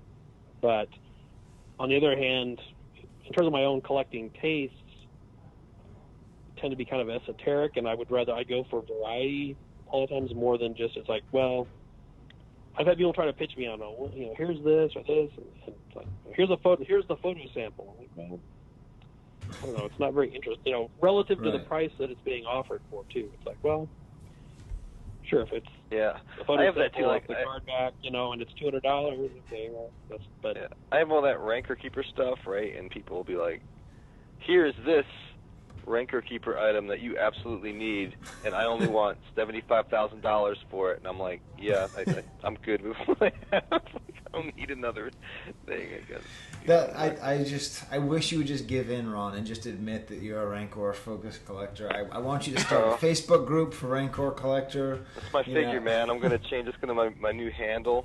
I want you to get tattooed at the next celebration. Let Brock design it for you. Like some kind every time someone gets a Rancor Keeper item, I'm going to send them an email and be like, but I'm the Rancor Keeper guy. You need to trade this to me. And I guess, I mean, it'd probably be too much to discuss every single thing here. And also, I mean, we don't want to spoil Todd's whole article, because Todd is going to be writing this insane magnum Wicket opus, the Great Wicketing, is going to be coming. But the thing that Steve wanted to know about is in the very right-hand corner, there's this one little torso. It's completely white. It's got its own little cutout. What is that weird little thing? That is made out of silicon, and I believe that he said that he was made basically just to, at one point, to fill up the mold cavity. Okay. Keep its integrity or something. Yeah. Interesting. But it is a silicon. It is actually a silicon rubber piece. Okay. Hey, Todd. I don't know if you saw that Steve in the Facebook message sent a picture, an archive. You're talking about the hand-painted piece. Yeah, it's in a photo. Yeah, there's a photo in Tim Eckhold's collection, and we'll put a picture up of it on the enhanced and all that on YouTube. The photograph of the 77 back characters all together, right? Yes. Yeah. And it has this Wicket who's got super bright ears, and he looks a little bit just kind of he doesn't look particularly cute. And yeah, it almost seems like they went back and made it cuter, which would sort of make sense. That someone at Lucasfilm or something said it had to look cuter, because the one in this picture has like a big ugly chin. Yeah, that seems. So I mean, I would guess that some of the revisions probably had to do with Lucasfilm having a lot of concern that Wicket be presented correctly because he was a big marketing piece, you know. But that if you look at that archive entry, you can see what I would imagine is an earlier Wicket sculpt that looks even that Todd's sculpt probably looked like that and was revised or something. And the good thing about hard copies is that sometimes you find them and they preserve like an early iteration like that, where it's like, oh, right, you got a different style to it, and it's like, well, that was made off a mold taken from the sculpt at a time when it looked different, you know, and then they went back and worked on it more, and that old version was lost. Yeah. Yeah. Wow. Well, this is great. I know that I think we need to talk to people who probably be looking forward to this archive entry more than anything. We're going to be talking to Trent and Kori about their Wicket focus and reasonable collectors, Steve, like you and I, who believe in focus collecting and that we deserve items because we collect it. And Ron deserves every Rancor keeper. Even the ones he doesn't Don't tell want. me every Rancor keeper piece. I'm going to email you and guilt you and whine about it because I'm the Rancor keeper guy. Yeah, you have to be crying like the Rancor keeper as well. Yeah, he's taught me how to cry and guilt people. I just like to point out that Wicket, of all the nugget from the archive subjects, is the most nugget-like in terms of physical stature. He's a little nugget. He's a cute little guy. Little nugget.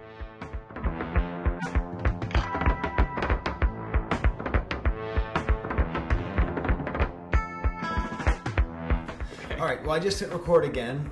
We are now joined by Trent and Kori Bailey, who are... Trent's been on the show before, a long time ago, when we did that weird crossover episode where we named the Gamorrean Guard Crunchy. I believe that was the big moment of that. But how's it going, Trent and Kori? It's going great. Just enjoying a nice, peaceful night watching baseball and hockey and living the dream, I guess. Indeed. Yeah, and so basically we've just been spending the last 20 minutes talking to Todd, who has the most amazing Wicket run possible. I don't know if you've seen pictures of his pre-production run with the sculpt and the molds and the hard copies, and Ron and Todd have just been laughing about focus collectors, and Steve and I have been valiantly sort of protecting them. And then when I saw the pictures of your collection, I'm like, this is just great. Like having, you know, the two different kind of sides of love for this one character and this one toy. So this is an interesting juxtaposition.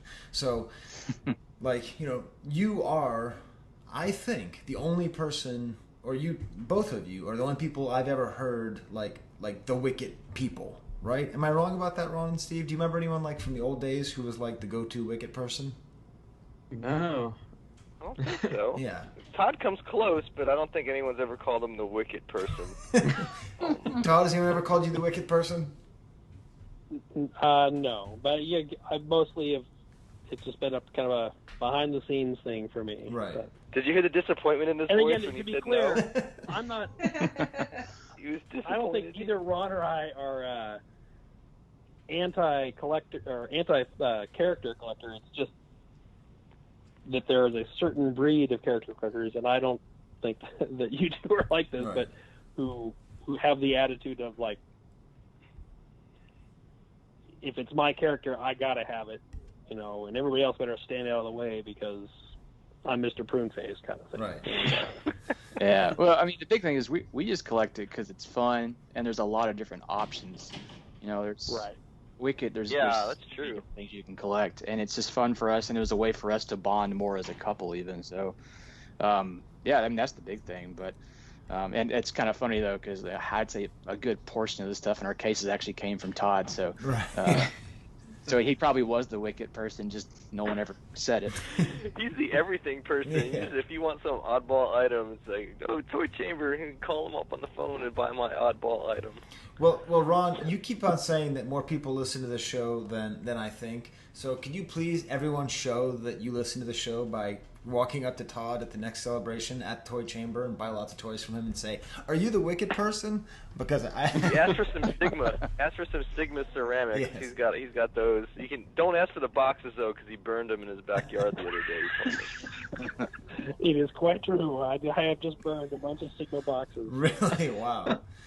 So then how do you come to be the Wicket people, Kori and Trent? I'm fascinated by the idea of you collecting as a couple. But what was the genesis of this collection? Well, we actually met. Kori probably was forbidden love, if we could probably call it, but she was the assistant manager for the apartment complex I was living at the time. Okay. And she would see like packages come in all the time, and she's the one that I had to check them out whenever I picked them up, and 90% of them were going to be, toys or collectibles of some kind. And at some point, we started having conversations about it, and we actually bonded over a non-Star Wars toy, which we won't talk about. But no, go ahead and talk about it. We've already talked a lot about what was the non-Star Wars toy that you bonded over? Well, it was a Amigo Spock. Tiny Spock. Yeah, tiny Spock. Well, Spock is okay. I mean, if it's going to be Star Trek, at least it has to be Spock. Okay, so you bonded over Spock. I don't know how you bond over Spock, but. Well, it was Tiny Spock specifically, because when she came over to the house or the apartment the first time, that's the first thing she saw, and she immediately yelled and commented about that. I was like, okay, she's the one. You're supposed to bond over Spock very unemotionally, so I guess you guys broke that rule. True. No, one of my friends and I went over to his apartment, and he was very reluctant to open the door and was just kind of weirded out about us being there. Because right on the other side of the door is his office, which had a fraction of the display that he has now. But it was still amazing Star Wars, Ghostbusters, Planet of the Apes, everything. And a tiny little fraction of Star Trek. And so when I walked in, I just happened to look over and I was like, hey, I have that tiny Spock in my apartment. Cool. And my friend's just staring at me like, what the heck are you talking about? So he was trying to hide his collection from you guys, and you just bust in and pretty much overrode that. I mean, it's not exactly this typical. Is amazing. And my friend's like, you guys are dorks, made in heaven, have at it, and she left.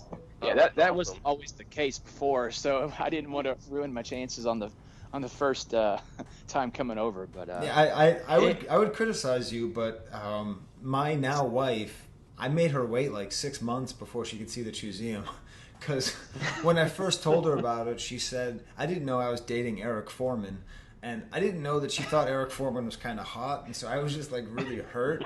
And so it was this thing of like, at some point I'm gonna have to see the Chewbacca collection. And she's like the very supportive person, but like, yeah, no, it's a real thing, like that kind of vulnerability to like. Yeah. Like, I imagine you, Steve. Here's an impression of the women. My impression of the women who see my collection is usually like, "What is this? Right? Why don't you sell it? Get out."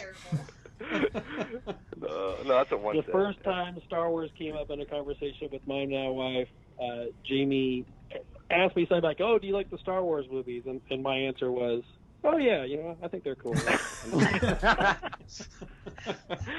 Yeah. No, it's funny. I decided like when Tess and I were first dating, like, well, this is kind of, if this doesn't work, that's not going to work. So like within like the first time we came up to visit up here, I just didn't say, I'm like, she's like, what are you into? And I'm like, I'm on this podcast. And she's like, wait, what? It's like, by the time we got to the house, she already knew about the podcast. I just let her go check out the collection, and then I was just kind of waiting, scared, and then everything was okay.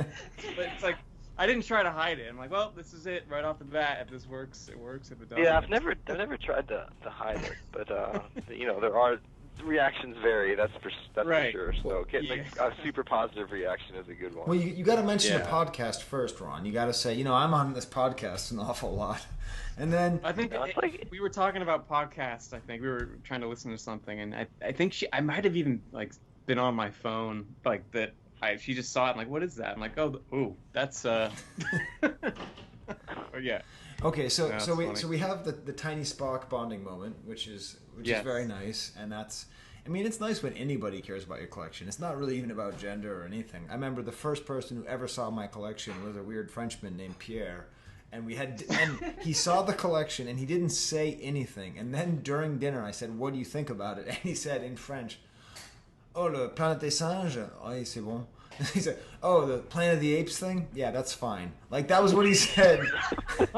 and so, like, you just like any reaction that isn't just, "Oh, you're a big nerd." So then, so how did this turn into a Wicket thing? Well, I mean, early on, she realized that Star Wars was the main focus of my, nerd life, and through conversation, it came up that she had read the original storybooks and watched some of the cartoon. She's a little bit older than I am by 2 years, and so she was actually around for the cartoon. And so she, that kind of is how it sparked. And for me, when I first found Star Wars, I was probably 7. So this is like 95. And at that point, I'm still into, cuddly and furry things like that. So Ewaks, I actually liked them as a kid. So it just kind of easily transitioned into her having a mutual interest from Star Wars from the Wicket side or the Ewak side. And I'm like, oh, I like Ewoks too. So I think it just kind of naturally happened over the span of a couple years. And when we moved back to Nashville, I started collecting a little bit more in depth in a way. And so natural thing is to focus on certain things at time, whether it be a loose run, then carded or whatnot. And Wicket was always something that we would see either at toy shows locally or at big conventions, and there was always something cool there to get, so it just kind of naturally happened. But yeah, I think that's the big thing. Well, it's funny because I was thinking about it, and the only Star Wars item in my bedroom is actually a Wicket item. It's one of the Yogibo like plush things. Because that's the one thing that I know, my wife is younger than me, but she was in Serbia, so she had the cartoons growing up too. So like she absolutely loves Wicket, and there is something about Wicket, and I think in particular that is just a very like one of the most universal. Maybe only R2 comes close as sort of like universally sort of loved by everybody. But I don't know. After this episode, Wicket's now officially my favorite character for everything. It's just... Well, there's so much of a foreign influence. I mean, there's so many items made for, the Ewoks in general, whether it be in Europe or in, South America. It expanded more than even some of the main movie stuff, I'd say. Right. And even in some of the, the European countries where some of the cartoons are more kind of mainstream. I know like Donald Duck and things like that are more popular in Europe than they are here even. Right. So it would make a little bit more sense for cartoon-based things to be a little bit more prominent over there. So, and actually, speaking of Serbia, aren't there actually some really cool Serbian like Ewoks like comics and stuff out there? Yeah, I have like maybe half of them, and I've been sort of collecting them, and that's part of the way I'm teaching myself Serbian is by going through those things. And yeah, it's funny. Steve and I we're trying to figure out about how to deal with these Ewoks. And so we've talked about it a couple times now, but the idea that we have, I don't know how familiar you are with the concept of a multiverse, Trent and Kori, but in our vision, Wicket exists in a multiverse where there's 3 different timelines. There's the movie, there's like live action Wicket, there's preschool Wicket, and then there's cartoon Wicket. So I think we should probably have you back on again, all of you back on again for cartoon Wicket. Actually, looking at the collection now, there's a whole lot of stuff more from the cartoon based, probably just because it's so much more available. But right. In general, though, I think that was probably the thing, just kind of going and getting the different card backs, Tri-Logo, Power of the Force, that Anakin offer, Fett coin offer, just kind of going and doing all of that was probably the big thing. And then you start slowly kind of adding in like random pieces like puzzles and coloring books and those are the fun, easy things to get. Right. Yeah. And it's just like anytime you're at a toy convention or anything, you can always find paper goods, it seems like. Right. And it's just nice to be able to pick a little something here and there, and then have your big purchase. Now, as a focus collector, I see the free coin offer. Do you also have the free coin offer on top of the Anakin offer? I've actually never seen one of those. Because that would just, for me, when I see you run, I'm like, you know what you need though? You need that double offer. Because the coin offer is beautiful because it just completely covers, for my money, the best coin offers are the ones that are the worst applied. And this is like, it's like it's trying to do that thing, where it's blacking them out on the back of the card back. It's like, you cannot look at Wicket. He's not here. Like, you will like Boba Fett. You will want the coin. Yeah. Now, I've sort of had this thing that I want to talk about. Sort of, I think having Todd and Ron here is interesting because recently there's been all this Celebration talk, right? And there's this picture that was put up from Celebration 3 of Tom Derby's booth at Celebration 3. And that included a lot of original photo art and the Boba Fett's and like the Anakin photo art. And it's amazing because it was the remnants of Tom Nyheisel's collection, who we've talked about before on the show. And I just don't know if you two were aware that the original photo art for Wicket was sitting around forever. Like, I think it probably sold in 2007 or 2008. And like, it is one of my greatest collecting regrets because I saw that it was there. Are you aware, Trent and Kori, what it was up for sale for? Wasn't it like $2,000 or something? It was $2,000. Yeah. And I remember looking at it thinking, that's really cool. I like Wicket. There's no way that's not going to go down in value. Oh, well, that's a lot of money, and I'm in grad school. Screw it. So I didn't get it. But yeah, that's just whenever people want to talk about how crazy things were, like, that was just sitting there. And so Todd, like, that wasn't tempting for you to add to your crazy run with the Sculpt and everything? I mean, again, yeah, I passed on it at the time because to me it was like, I appreciate it for what it is in the stage of things, but $2,000 for something that just I didn't look at that and get super excited about it. Right. Yeah, there were other things. I bought some actually great pieces at that Celebration, early concept artwork for the first 12 card back. I mean, things like that. Oh yeah, that's right. Those to me were much more. I mean, those are the pieces I really regret not buying, and I don't know where values would fall out now on that, but I'm still. I mean, card back photo art has skyrocketed in a way that it's just been astonishing to me because, like you said, it kept on. Those lists would keep on going out, and there were pieces that sold right away, and then there were things that just sat there for year after year. And I don't know. To me, I've always preferred I like paper stuff a lot. Right. But in terms of production pieces, production process pieces, that I don't know. I'm looking for something that looks more distinct and stands out. Yeah. Well, yes, that's just. Every once in a while, I like to kind of remember that. And I mean, Steve, right? Like, do you remember that? You were collecting back then too, right?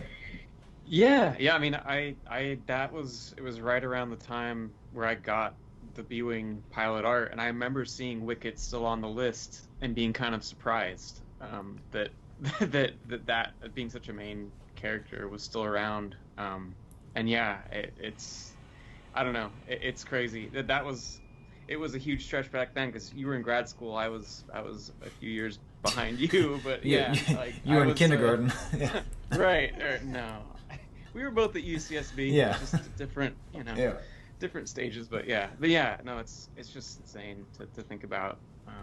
But well, at that point, would the Ewoks even? I guess that proves the point that Ewoks really weren't that sought after necessarily. I mean, forever they were kind of seen almost like Jar Jar was for a long time. They were the kind of the C-level character from Star Wars and wasn't as cared about in general. But it seems like that has totally flipped in the last 10 years. Now there's several Ewok collectors, but every character is seen as valuable in some capacity. But with Wicket being the primary Ewok, it's a shock to me. And but I wasn't in the game at that point, so I wouldn't have.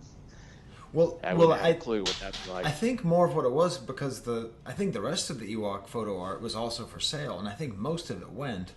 And we've talked about this on the show before, but the sort of common the accepted idea was that if photo art wasn't heavily airbrushed, it wasn't interesting. So, like, I'm pretty sure that the low gray went, and that was definitely my take on it. Right. Yeah, if it didn't show a significant kind of artistry to, you know, affecting it in some way, that it was less interesting. Right. So that's how, like, a low gray went before the Wicket went, and I was just, anyways. I don't. Do you know who ended up with that, Trent? Have you been like trying to track that down? No, because I have no clue. I didn't even know that Todd had what he had, so that was enlightening. Yes. But no, I've never. I don't think much. Oh, go on. Sorry. No, you're fine. Go ahead. Oh, just say, I don't think that much photo art sold at that celebration. I think most of it sold shortly thereafter to somebody who bought a whole bunch of it in one fell swoop. Right. I remember Tom taking a lot of those pieces home. Yeah. Yeah, and I think a lot of it sold in San Diego as well, because there was a lot of the hand-drawn stuff, and that sold. And yeah, that was about that cardback art, and we haven't even talked about the cardback art yet on this episode, Steve. I know, it's kind of crazy. It's sort of one of the least screwed up, like, cardbacks that Kenner made, you know? Like, there's nothing weird about it. It's not like a weird angle. It's not fuzzy. You know, it's just a very straight-on picture. It's kind of atmospheric, you know, like, he's kind of looking at you. Yeah, I think it's some of their best photo art. Well, and they went for, like, one of the main kind of publicity photos for him, and like you're saying, they knew that worked, and they didn't stray too far. It works just right, I think, for a cardback. Looking at the rest of the line, it's like there's several figures that have those images that just automatically, you know, they used it for, you know, licensing for everything. Wicket's one of them, the Luke Farm Boys one, and then the Leia Organa one. Right. You know, all of those, like, those are all classic images. Some of the other ones, not so much. I mean, even like people like Lando and even some of the Hans are not just quintessential, but like those three really stand out. But the Wicket's one of them, and that photo is used on everything. Yeah. So. Yeah, it was okay. So let me look here too, because I'm kind of getting lost in your pictures. Between like these two groups of pictures, Steve, we have seen so many great items in here. One of the things I definitely like that is maybe a little bit more up Todd's alley is the costume set. Is that one of those British Akamas costume sets? Did you buy that from Todd? No, actually, I bought that one and the Ben Cooper together. I don't remember who from, but it was weird. Like, in the span of like 2 weeks, we got all of the masks and costume sets basically. But the photo on the front of that box is just hilarious. It's almost like a zombie Ewak. Yeah, right. It looks. And is he armed with a lightsaber? Yeah, he has a lightsaber on his, or what looks like either a dagger or a lightsaber or something on his belt. But it looks like young Steve in his home movie playing the swinging Ewak. It's so when Steve was a kid, he played an Ewok in a movie that he made in his backyard. His name was Swinger, and this reminds me of the Swinger Ewok. There needs to be swag for that. Yes, thank you, Trent. That's a great idea. We need to make Swinger. Like, hello, my name is Swinger. You know, like, do you Swinger? That'd be a good thing for Steve. Yeah, it'd be a good, like, an Ewok rapper almost. Yeah. Yeah. And then you have a good number of 2-packs, and you happen to have one of my. Actually, no, it's so close to the best possible 2-pack. So you have a 2-pack of Wicket with Leia Bouche, which is just so close. Is there? Yep. What are the other 2-packs that you've seen? I've seen the Akbar. I think a Gamorrean Guard. Couple of ESB figures also. They're on the archive. I was actually looking at them the other day, but I've never seen a combat cape Leia or Endor Leia. Right, Endor with. Yeah, I guess maybe they just would have sold them, but that would have been. Yeah, that would have been a. I mean, I'm just still. Yeah, There is a Han trench coat one out there. I know I've seen that, and that's pretty cool. That's the closest one to anything indoor. I don't think I haven't seen like a commando or a trooper or any kind. So like a biker scout would be really cool also. Yeah. Oh yeah.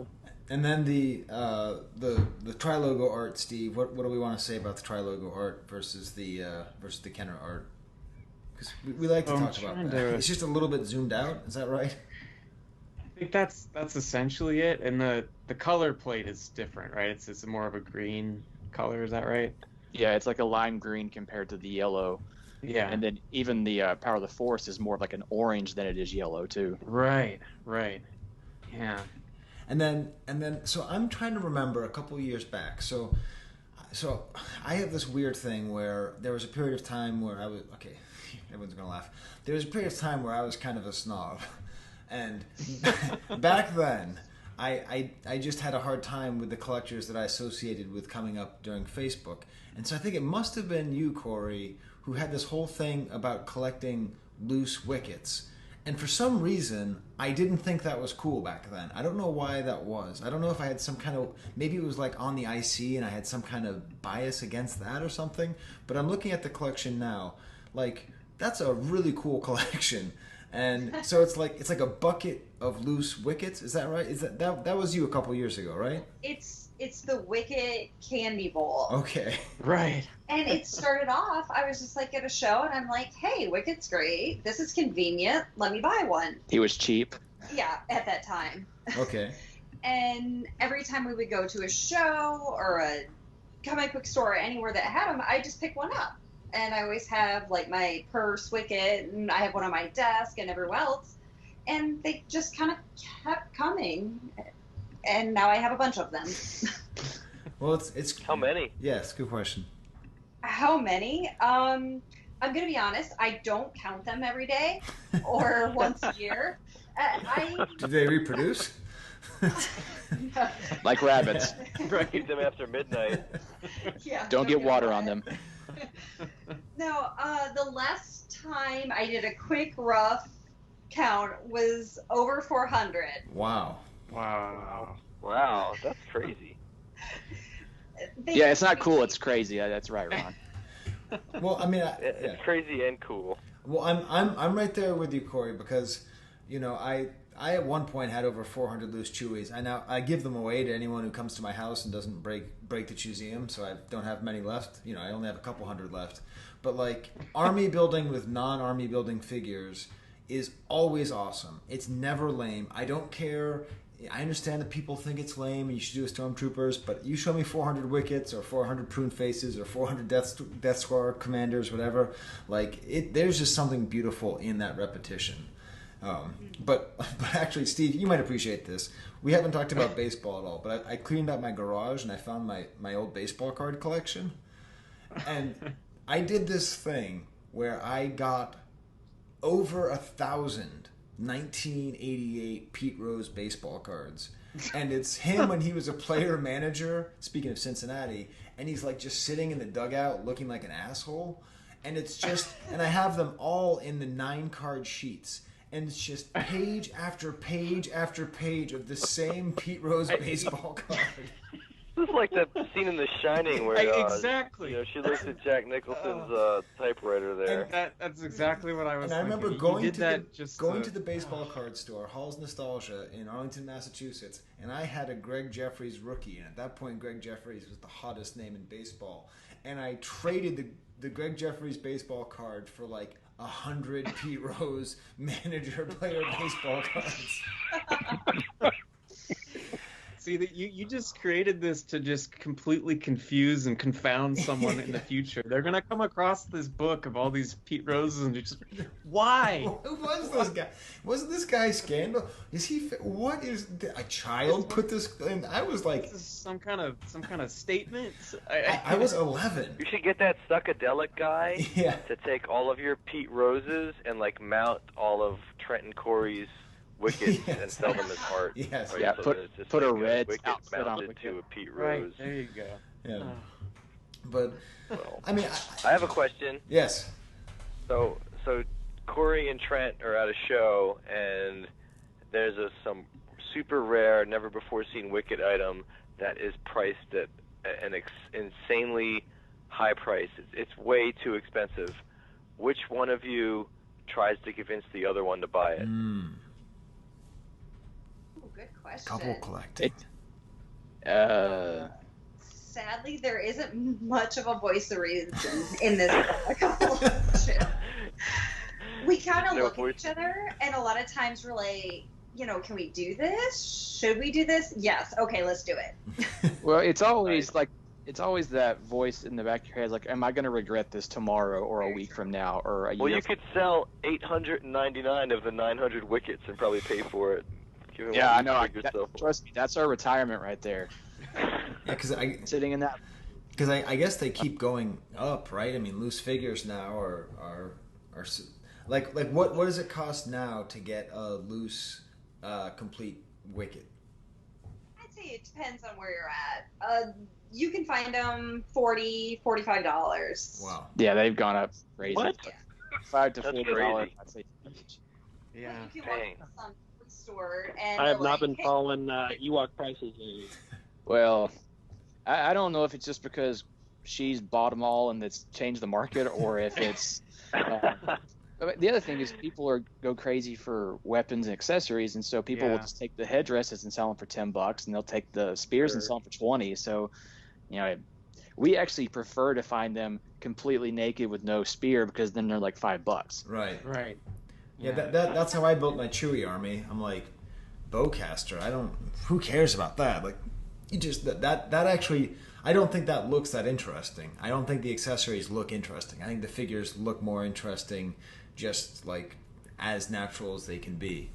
But I do know that Steve, speaking of money, has a market watch. And I do want to once again plug the thing that Ron plugged last time. Dave Quinn has a podcast where he talks about the prices of modern...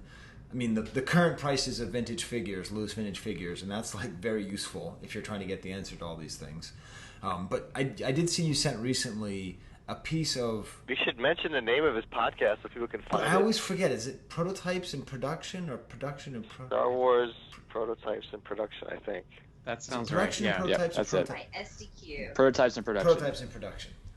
You make it seem like I'm a jerk now, Ron. I'm trying to plug his podcast. It's like Dave Quinn is a podcast, but meanwhile, people don't know who Dave Quinn is. They're like, what am I? Well, it's because it's SDQ. It's Sweet David Quinn. It's not just David. Sweet David Quinn. That's right.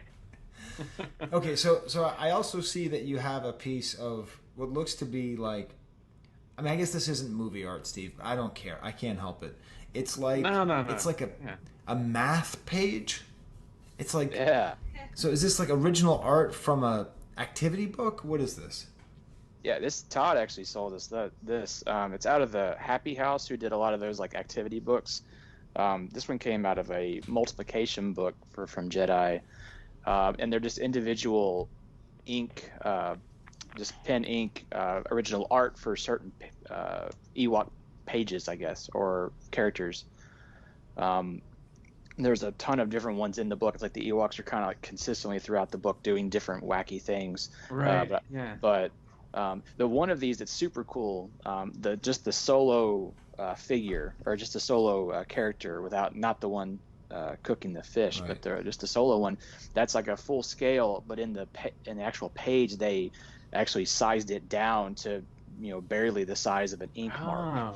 So if you have the photo there, you can see where they actually go, the sizing in the top left corner, it says down to like 9/16 or something. I can't remember what it is off the top of the head, but they take that image and they shrink it down significantly so that you have like 8 of them on a page. Right.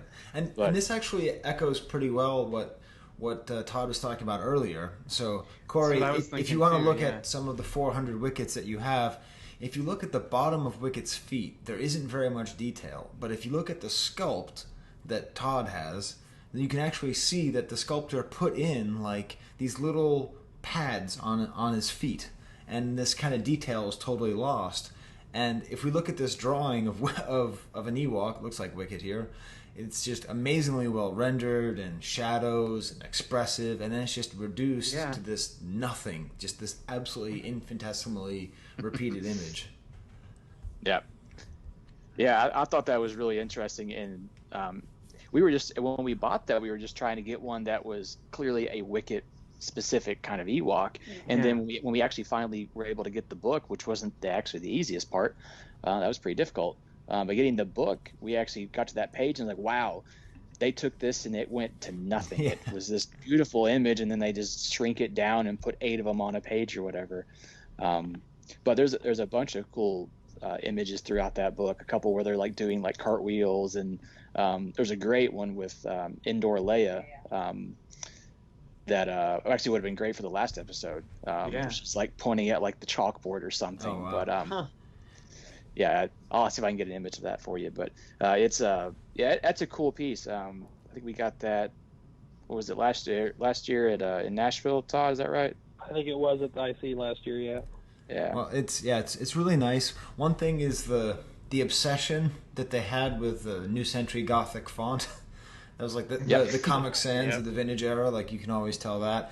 And this is good text. Help this Ewok find her way to the fish feast. And it's just 2 people eating fish over a fire. I wouldn't really call it a fish feast. If you told me we were going to a fish feast and it was just like 2 people eating little fishes, I wouldn't be too psyched. I also see a picture here of you both with Warwick Davis. So have you just like met him in this context, or have you explained your love that you're the Ewok, you're the Wicket people? What you don't see in that image is the back of her jersey, which says "The Wicket Chick" 83 for the year Jedi came out. So yeah, so we got into Chicago early, and we went over to the Cubs team store and had a custom one made. I mean, it made sense for it to be the Cub Bears and then Wicket. And being in Chicago, just kind of a fun thing. But so like when we went up to him at his table, we actually like she turned around and showed him that, and he actually signed her image to the Wicket Chick. It was just kind of cool. But it was very. Oh, that's awesome. We I think, Steve, were you with me when we had the random Warwick Davis sighting and Celebration Orlando? Was it at the pool? No, it wasn't at the pool. It was at Was it where they weren't letting him in? Yeah, they weren't letting him in. And like they were like, "Sir, we need to see your badge." And like he was on his scooter, you know, because he has some mobility issues. And like he was the host of the main stage. And it's like, you don't have to. I mean, he's not Harrison Ford, but he's about as recognizable as Harrison Ford. Like, clearly this guy belongs on the inside, and we were all trying to convince the security guard that he really was who he was. Yeah, but that was so bizarre. Yeah, that was awesome. Okay, that's the cool thing about Warwick is he's one of the more fan friendly guys actors from the whole Star Wars franchise, really. And even at Celebration, you know, he stays in the hotels that are connected, and he's really easy to go up to and talk to. He's just a cool dude. So, you know, it's really nice when the person you collect is also a pretty decent person too. Yeah. So I'm thinking that we started this off saying that we should call Todd the Wicket Person, but if Kori's the Wicket Chick, then maybe Trent should be the. I mean, are you the Wicket Dude? I mean, do you have a nom de Wicket, or? I've just left that up to Kori. There's not really a good. He's pun. Mr. Wicket Chick. Mr. Wicket Chick. Okay. Right. Please. I like that. Please, can we have a Mr. Wicket Chick swag? Can we please have that for the next one? All right. Can it be you in a bikini, Trent? Yeah, yes. that'll be fine. She actually. Yeah, well, she'll hate me for saying this, but she has the slave Leia costume. I can just wear that. There you go. No, we want just the straight Wicket Chick. All right, so Steve, you've prepared a market watch for us. I have. So I think this is like Caddyshack, you know. I mean, this is like, having Todd and Ron on here is just amazing, because people who know about as much as you could possibly know about anything, but probably haven't bought production items of this in a long time. And then you have Kori and Trent, who probably are really up on the price of Wicket items right now, and then you have me, who's never had any idea. So this is gonna be pretty wicked. I'm gonna have to edit it so that it comes across smoothly, but I'll be able to do it. So no one be afraid of that. $1 Vlix Market Watch. Steve is going to describe an item, and we are going to guess what it sold for. And whoever gets the closest wins the point. And if you win the point, nothing happens. Like, it doesn't matter if you win. I like that we just forced Ron and Todd to participate. Usually they're out by now, so they're I think Ron's in for 2 in a row now, so he's probably didn't Ron win? I love it. Yeah, but didn't Ron? I've been dreaming about this all day. Yes. I can't wait. His big win last time. Yeah, because he listens to Dave Quinn's podcast, the Sweet Davy It's like Quinn's. this and the fantasy baseball, the 2 things I look forward to on this podcast. All right. So I've got 5 things. 5 These things. are all Oh my god. Okay. Recent eBay Well, actually, sales, Todd and would they're know all. because he sells this stuff. So Todd might actually have, I didn't have think the about best it. Some of advantage. these might be Todd's list. Yeah, but Anyway, I only sell. I mean, yeah, there's so much stuff out there that it may be a long time since I've handled anything in particular. yeah. Like I said, I was blown away to hear $40 for a loose wicket. I can't remember the last time I had a loose wicket to sell, and so I haven't been paying attention. I mean, that's, Well, as it turns out, that's a good starting point to think about, because the first thing I had was it's a loose wicket that's graded AFA 85. AFA 85. Okay, so A loose one? Okay. Loose. a loose. Yeah, not but you. graded Not you 85. graded. Not you. Just standard. Because I think we should now AFA officially 85. declare that we are pro U grading. I think now is the time to get on the ground floor of the pro U grading movement. Okay. All right, I'm going to write down a number. I'm actually doing this on my phone now. That's how sophisticated I am. And I wrote down my number. You have to. So, All right. so Steve, I think we should develop an order, and then we should just follow that order. So you say our name, and then we say the price that we think. Okay, I've got a little sheet here. I'll just go in order here. This is the way we'll do it. So Skye, you're first. $123.33. All right. Trent, what do you have? 138. Okay. All right. What about Kori? $100. Okay. And what about Ron? You guys already kind of guessed what I was going to guess. So I'm going to go over and say 170. Okay. And Todd? I'll go with 145. All right. Goes to Kori. 102.50. Wow. Whoa. 102. She should know. She's the one who's out there buying all these. Yeah, I know. That's why she's the Wicket Chick.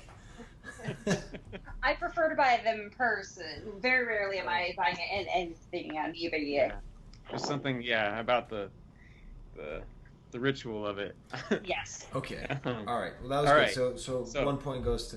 I mean, I guess we One- can have one point. Ron and Todd can be one team, right? Like they can be, the team old timers, and then the Wicket Chick and Mr. Wicket Chick can be their team, and then Right. I'll be for us, Steve. I'll be for the Chive Cast team. Okay. All right, that works. All right. All right. Up next, we've got a tri-logo carded wicket. The bubble is a little mangled, but other than that, it looks to be in pretty good shape. So, yeah, tri-logo carded wicket. I have less than no idea. I know I want All right, one. Skye. Though. Skye, I own a carded. Okay, I'm ready. Okay. I'm just gonna say $200. All right. Trent. Probably 150. Okay. What do you think, Kori? I was going to go a little lower. 138. I was copying me from last time. Yeah, pretty much. Okay. Let's see. Ron. 98. All right. Todd. 120. 120. All right.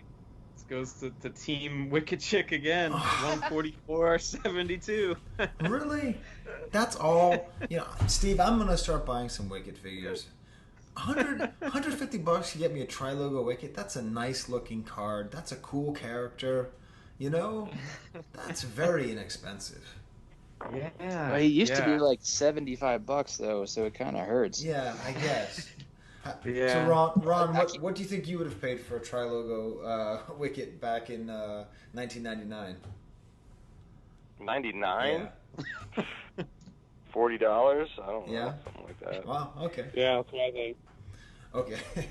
Wow. Okay. So that's two for Wicket Chick and Mr. Wicket Chick. Yeah. All right. Up next, let's see. We got another carded figure. This is Return of the Jedi 79B. So this is the Anakin sticker offer. And what's kind of funny about this one, the Anakin sticker is placed directly over Wicket's head. So it's just it's you see Wicket's body, but he's got the Anakin sticker over his face. I wish we bought this to go with the Fett coin offer. Yeah. Right. Yeah. That's a perfect pairing with that. Yeah. Otherwise, it's actually looks to be in really nice shape. The bubble's good, clear. But yeah, the sticker placement is not too friendly to Wicket. All right, Skye. Okay. Well, I am going to choose my price based on the name of the diner where I saw Juliet Landau in 2002. Okay. 101. All right. You ever been to the 101 diner, Steve, in LA? No, I don't think I ever It's have. one of those few. It's good. A couple movies were filmed there too. It's a good diner. It's good to know. Yeah. Good to And know. I saw Drusilla from Buffy the Vampire Slayer there, so it's a big deal. Oh, Tessa will appreciate Yes. that. All right. All right, Trent, what do you have for this unfortunate sticker placement? How about $250? $250? It's earlier than Tri-Logo. Tri-Logos are always beat up, so I'm thinking that's got to be heavier. No, 120. 120 for Kori. All right. Okay, Ron, what do you got? 115. 115. Okay. Todd? Kori took my 120, so yeah, I'll go with 114. 114. Dang, this is going to be a clean sweep here. 177.50. These damn Wicket Chicks. Well, it was bigger than better than Tri-Logo, but yeah. Still, this is just unbelievable. You can really put together a good Wicket, Ron, for not too much money. Yeah. Like a good What happens when you try to go up against the Wicket people here? I know. I mean, Todd is the original Wicket person, but he can't fight these new Wicket Chicks. Yeah, but he bought them when they were $40, like Ron said. Yeah, exactly. Right. Oh man. All right. So we've got two things left. Okay. We haven't talked about this next thing at all, actually, throughout the show. Okay. So this is the Power of the Force coin for Wicket. So this isn't the cartoon version. This is the movie Wicket silver Power of the Force coin. I don't know what there is else to say about it other than that. It's not graded or anything. It's just a loose coin. Okay, well let's talk about it. Let's take a time to add some content here. So this is a fairly common coin, right? Because they actually made the toy for Wicket. This is a produced figure. It's a produced figure, right? So what does it say about Wicket on the coin? Do we have the? Because usually those are pretty funny. Yeah. Okay. Here we go. Okay. You ready? Yes. So his description is lovable, furry inhabitant of Endor who befriended Princess Leia after her speeder bike was destroyed by biker scouts. So pretty basic plotting discussion there. Lovable, furry inhabitant. That's pretty good. Yeah, that's good. Yeah, you could even end it there. You know, actually, that's pretty verbose for the back of a Kenner thing. Like lovable, furry inhabitant. I mean, can you imagine being a 5-year-old kid being like? I mean, it sounds more like a description of a modern-day collector than it does Ewak. Lovable furry. Close to being a good description of Wilford Brimley in that Ewak. Yes, lovable furry inhabitant of Endor. That's absolutely right. Yeah. R.I.P. Rest in peace. All right. He was great in Black Panther. Yeah. All right. So the coin. All right. So Skye. All right. I got this. I mean, there's no way I don't have this. I got this. I'm saying $43.08. Okay. All right, Trent, what do you think? $30. Okay. Kori? 31. Oh. 31. All right, Ron, what do you think? 23. 23. And Todd? 50. 50. Whew, Guy, just barely 4308. It was 46. Oh my God! In your Got face, it. Wicket Chicks. I got this. I am the new Broke the king of streak. Wicket. All right. Okay, so that one counted for 3, right? So I now, was saying, now we're the tied. game was technically over. No. but That one counted for 3. you're- Now we're tied. Next one wins it. Here we go. That's the usual shenanigans here. God, no wonder you have all those Pete Rose cards, man. Yes, that's right. I gambled a lot of money that I was going to win on this. Okay. So did Pete. Yes. All right, so up next, let's see. Okay, we've got this is it's related to what we were just talking about. So this is a carded Power of the Force Wicket. It's a little dinged up. It's got a really strange discount sticker on it. It's like a bright pink, 75% off, kind of partially torn sticker. This time though, it's not over Wicket's face. It's like right under his face. You can see him, but it's not graded. It's Wait, it's so just kind of middle of the road. What's the nature of the discount? So you can't quite see the whole thing. It's kind of ripped up, but what's left there, it just says 75% off. You don't see any other price or whatnot. So this Wicket was discounted quite heavily from I don't know, From $2. He's in the bargain bin. 75% off $2. I'm not good at math, but that's not a lot of money, and that's a good toy. Not much. How was Wicket on discount? That doesn't. I mean, who doesn't want Wicket? That must have been one of the best-selling toys, right? Why don't you just marry Wicket? I've been thinking about it. I am seriously. You should. Stan, you haven't even heard the rest of their show, Ron. I seriously like Wicket is. I love Wicket, and based on how much this is, I might just go. I already have a Canadian carded Wicket because what's funny is that Kori and Trent collect Wicket like as a couple. And I buy Ewaks in general for my kids and give them to them, and they have a collection together. I'm trying to have them have sort of a Lemcool situation, like maybe 20% less like flat brim hats, but still like collecting like together. And so that's the thing. They haven't seen it yet, but I have this like mint condition Canadian carded Wicket that I'm going to give them probably for Christmas this year. But I might just keep it. I'm pretty sure that came from me, Skye. I'm pretty sure that Yeah, I think I sold that to you at the very first California club meeting. That's right. Yes. I'm glad that it's gonna go. It's going to where it belongs. Yes. That's to the new. Right. If I win this one, Steve, that means I officially inherit the title of Wicket Chick. So I'm gonna get a Red Sox jersey. Right. Okay. Red Sox, boo. Okay. So all right, Skye. PRTF carded 75% off. Okay, I've been too high, but I'm just going to continue to be too high, and I'm going to say $197.99. Okay. And what condition is the card in, other than the sticker? So it's like the edges are a little dinged up, but the bubble's intact. It's slightly yellow. It looks like it's just kind of scuffed up. It's not thrashed, but it's not great. All right, Trent, what do you think?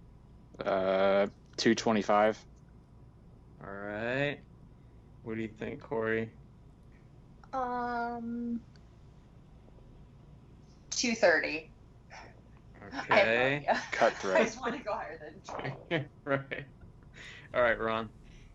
I'm going to guess 4,256, which is the number of hits that Pete Rose had in his career. Oh, thank you. Very good. The hit king. Going out the right way. All right, Todd, what do you think? 201. Well, sorry, Skye, but the Wicket Chick takes it again. 239.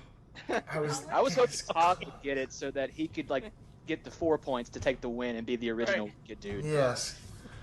Well, he's the Wicket Person. I was this close to being the Wicket Chick, but my dreams are dashed.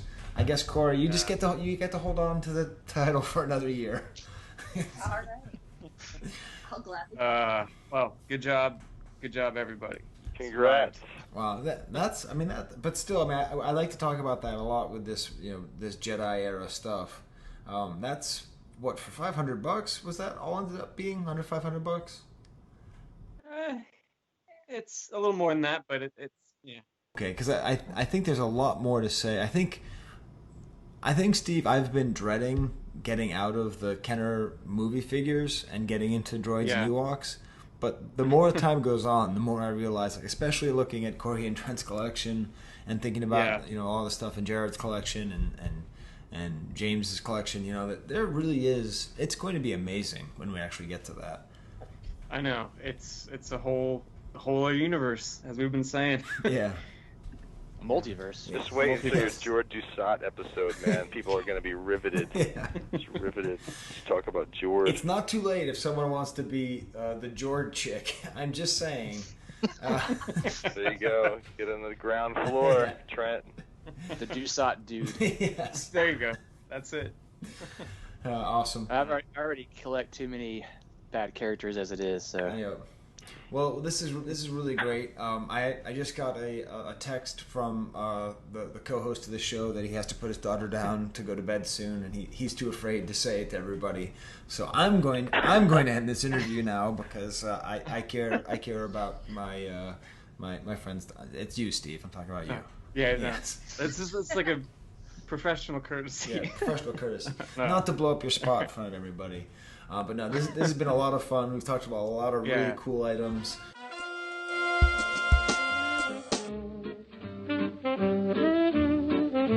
You don't hate, only the unloved hate. The unloved and the unnatural. Yeah. But you had some unloved items, so why don't you talk to me about some unloved Wicket items, Steve? All right, the way I think I approached this was, like trying to find weird stuff that was really more his movie image that I hadn't seen before. So I just picked a handful of things, and the first couple are these greeting cards from Australia. Yes. And the first one has a Wicket image that it's like, most tri-logo things, they'll take a weird image instead of the one that's mainly used. I feel like this would have been the tri-logo image for Wicket, but they just stuck with the regular one. But it's this odd image of him in the forest, and he's coming out of the forest. He looks like he could either be coming out of the cornfield in Field of Dreams, or he could be like leaving a rest area after a anonymous sexual encounter. Like he has this look on his face, like, whoa, what have I been up to? Exactly. Yeah. It's a very bizarre. It's a Citizen Kane shot. It's like shot on the ground. He's looking kind of heroic, and he's walking out. He's like kind of tilted. And what does the text say, Steve? The text says, "You are my favorite human being." What a great line! That's so romantic. I love that. It's so great. I mean, that's how I feel about my wife. You're my favorite human being. It's a sweet thing to say. Yeah, it is. Yeah, and it's got the U in there, so it's from the Commonwealth. Yes, exactly. Yeah. And then to pair off of that, there's a second one, and this image, it's him and R2, and this kind of thing you'll see in a lot of places. Not quite this framing of it, but this scene you see a lot. So it's him interacting with R2-D2, and the caption for this one is, "Ours is a strange and wonderful relationship," with 2 exclamation points. Wow. So maybe that's. I love that. Maybe that's where Wicket was coming out of the forest from. See, I wonder. They could be interrelated in some way. Because they're really implying that that's what this is about. Yeah. No, it's I don't know. There's just something great about this. Well, I do feel like it's. I mean, Steve and I have been talking, like, we could just be recording just all the time. Like, why do we do anything other than record this podcast, Steve? Right. This is, like, as much fun as I've had recording the show in a long time. This is just great. But what if we get Duncan on here to talk about these Australian Hallmark cards? Yeah, no, I'm sure there's other gems in this run. But yeah, with the Wicket ones, I saw those, and I'm like, oh yeah, that's right up the alley here. Yeah. And then just a couple more. There's some great stationary stuff. Speaking of Duncan, it features Wicket from his movie likeness, but he's a bit chubbier. It's like this really interestingly painted scene of him, R2, and 3PO in his little Ewak throne, kind of just hanging out on a bridge in the Ewak village. So this particular image this framing or this composition, I don't remember seeing anywhere else. And this is it's replicated on a few different things from Stuart Hall from '83. Huh. So there's like a notebook, a folder. I just like how kind of oddly painted it is. It's just odd to me, but I don't know if there's much more to say about it beyond that. But yeah, if you're into weird Wicket stuff, I'd be curious if this particular rendition shows up somewhere else. Yeah, that's definitely a good Duncan question. Yeah. Wow. And then the last thing that you have here is a beanbag chair, yes. Which I've definitely never seen. It's an oddly photorealistic depiction of Wicket. I would love to see the original art of this. Yeah. It must be kind of unsettling. It has to be, yeah. So this is from a Facebook, the Return of the Jedi Facebook group, Scott Haddow's collection. And yeah, it's the movie version of Wicket, but you're I don't know. It's slightly unsettling. I don't know if I was a young child and I came up to this thing. I don't know if I'd necessarily right away want to just sit there. Yeah, just jump right into his lap. And what I love, Steve, is that you actually put in here in your show notes, outro, time to sink into that beanbag and call it a night. I just like the idea of you sitting there typing, and you know, I know that so do you call her Ellie most of the time, or Eleanor? I think it's 50-50. Yeah. It depends. I like both. So I will say, both. Ron said that Ron loves the fantasy baseball. I don't pay attention to fantasy baseball anymore, Steve. Oh, I haven't looked I don't do anything. I don't believe in baseball in the era of COVID. I seriously don't pay attention. I don't change my lineups. I don't do anything. And I'm still beating you, Steve. Yeah, I auto-drafted, and I don't add players, and I have injured players on my team. I am playing as bad as I can, and I still can't lose to you. No, it's my superpower. I cannot. All right, well, it sounds like you need to get Ellie to bed. So how about we say Wampa Wampa? Adios. Figures are not yet available, but this Star Wars Early Bird certificate package is in stores with its colorful Star Wars picture display set and certificate to send in together.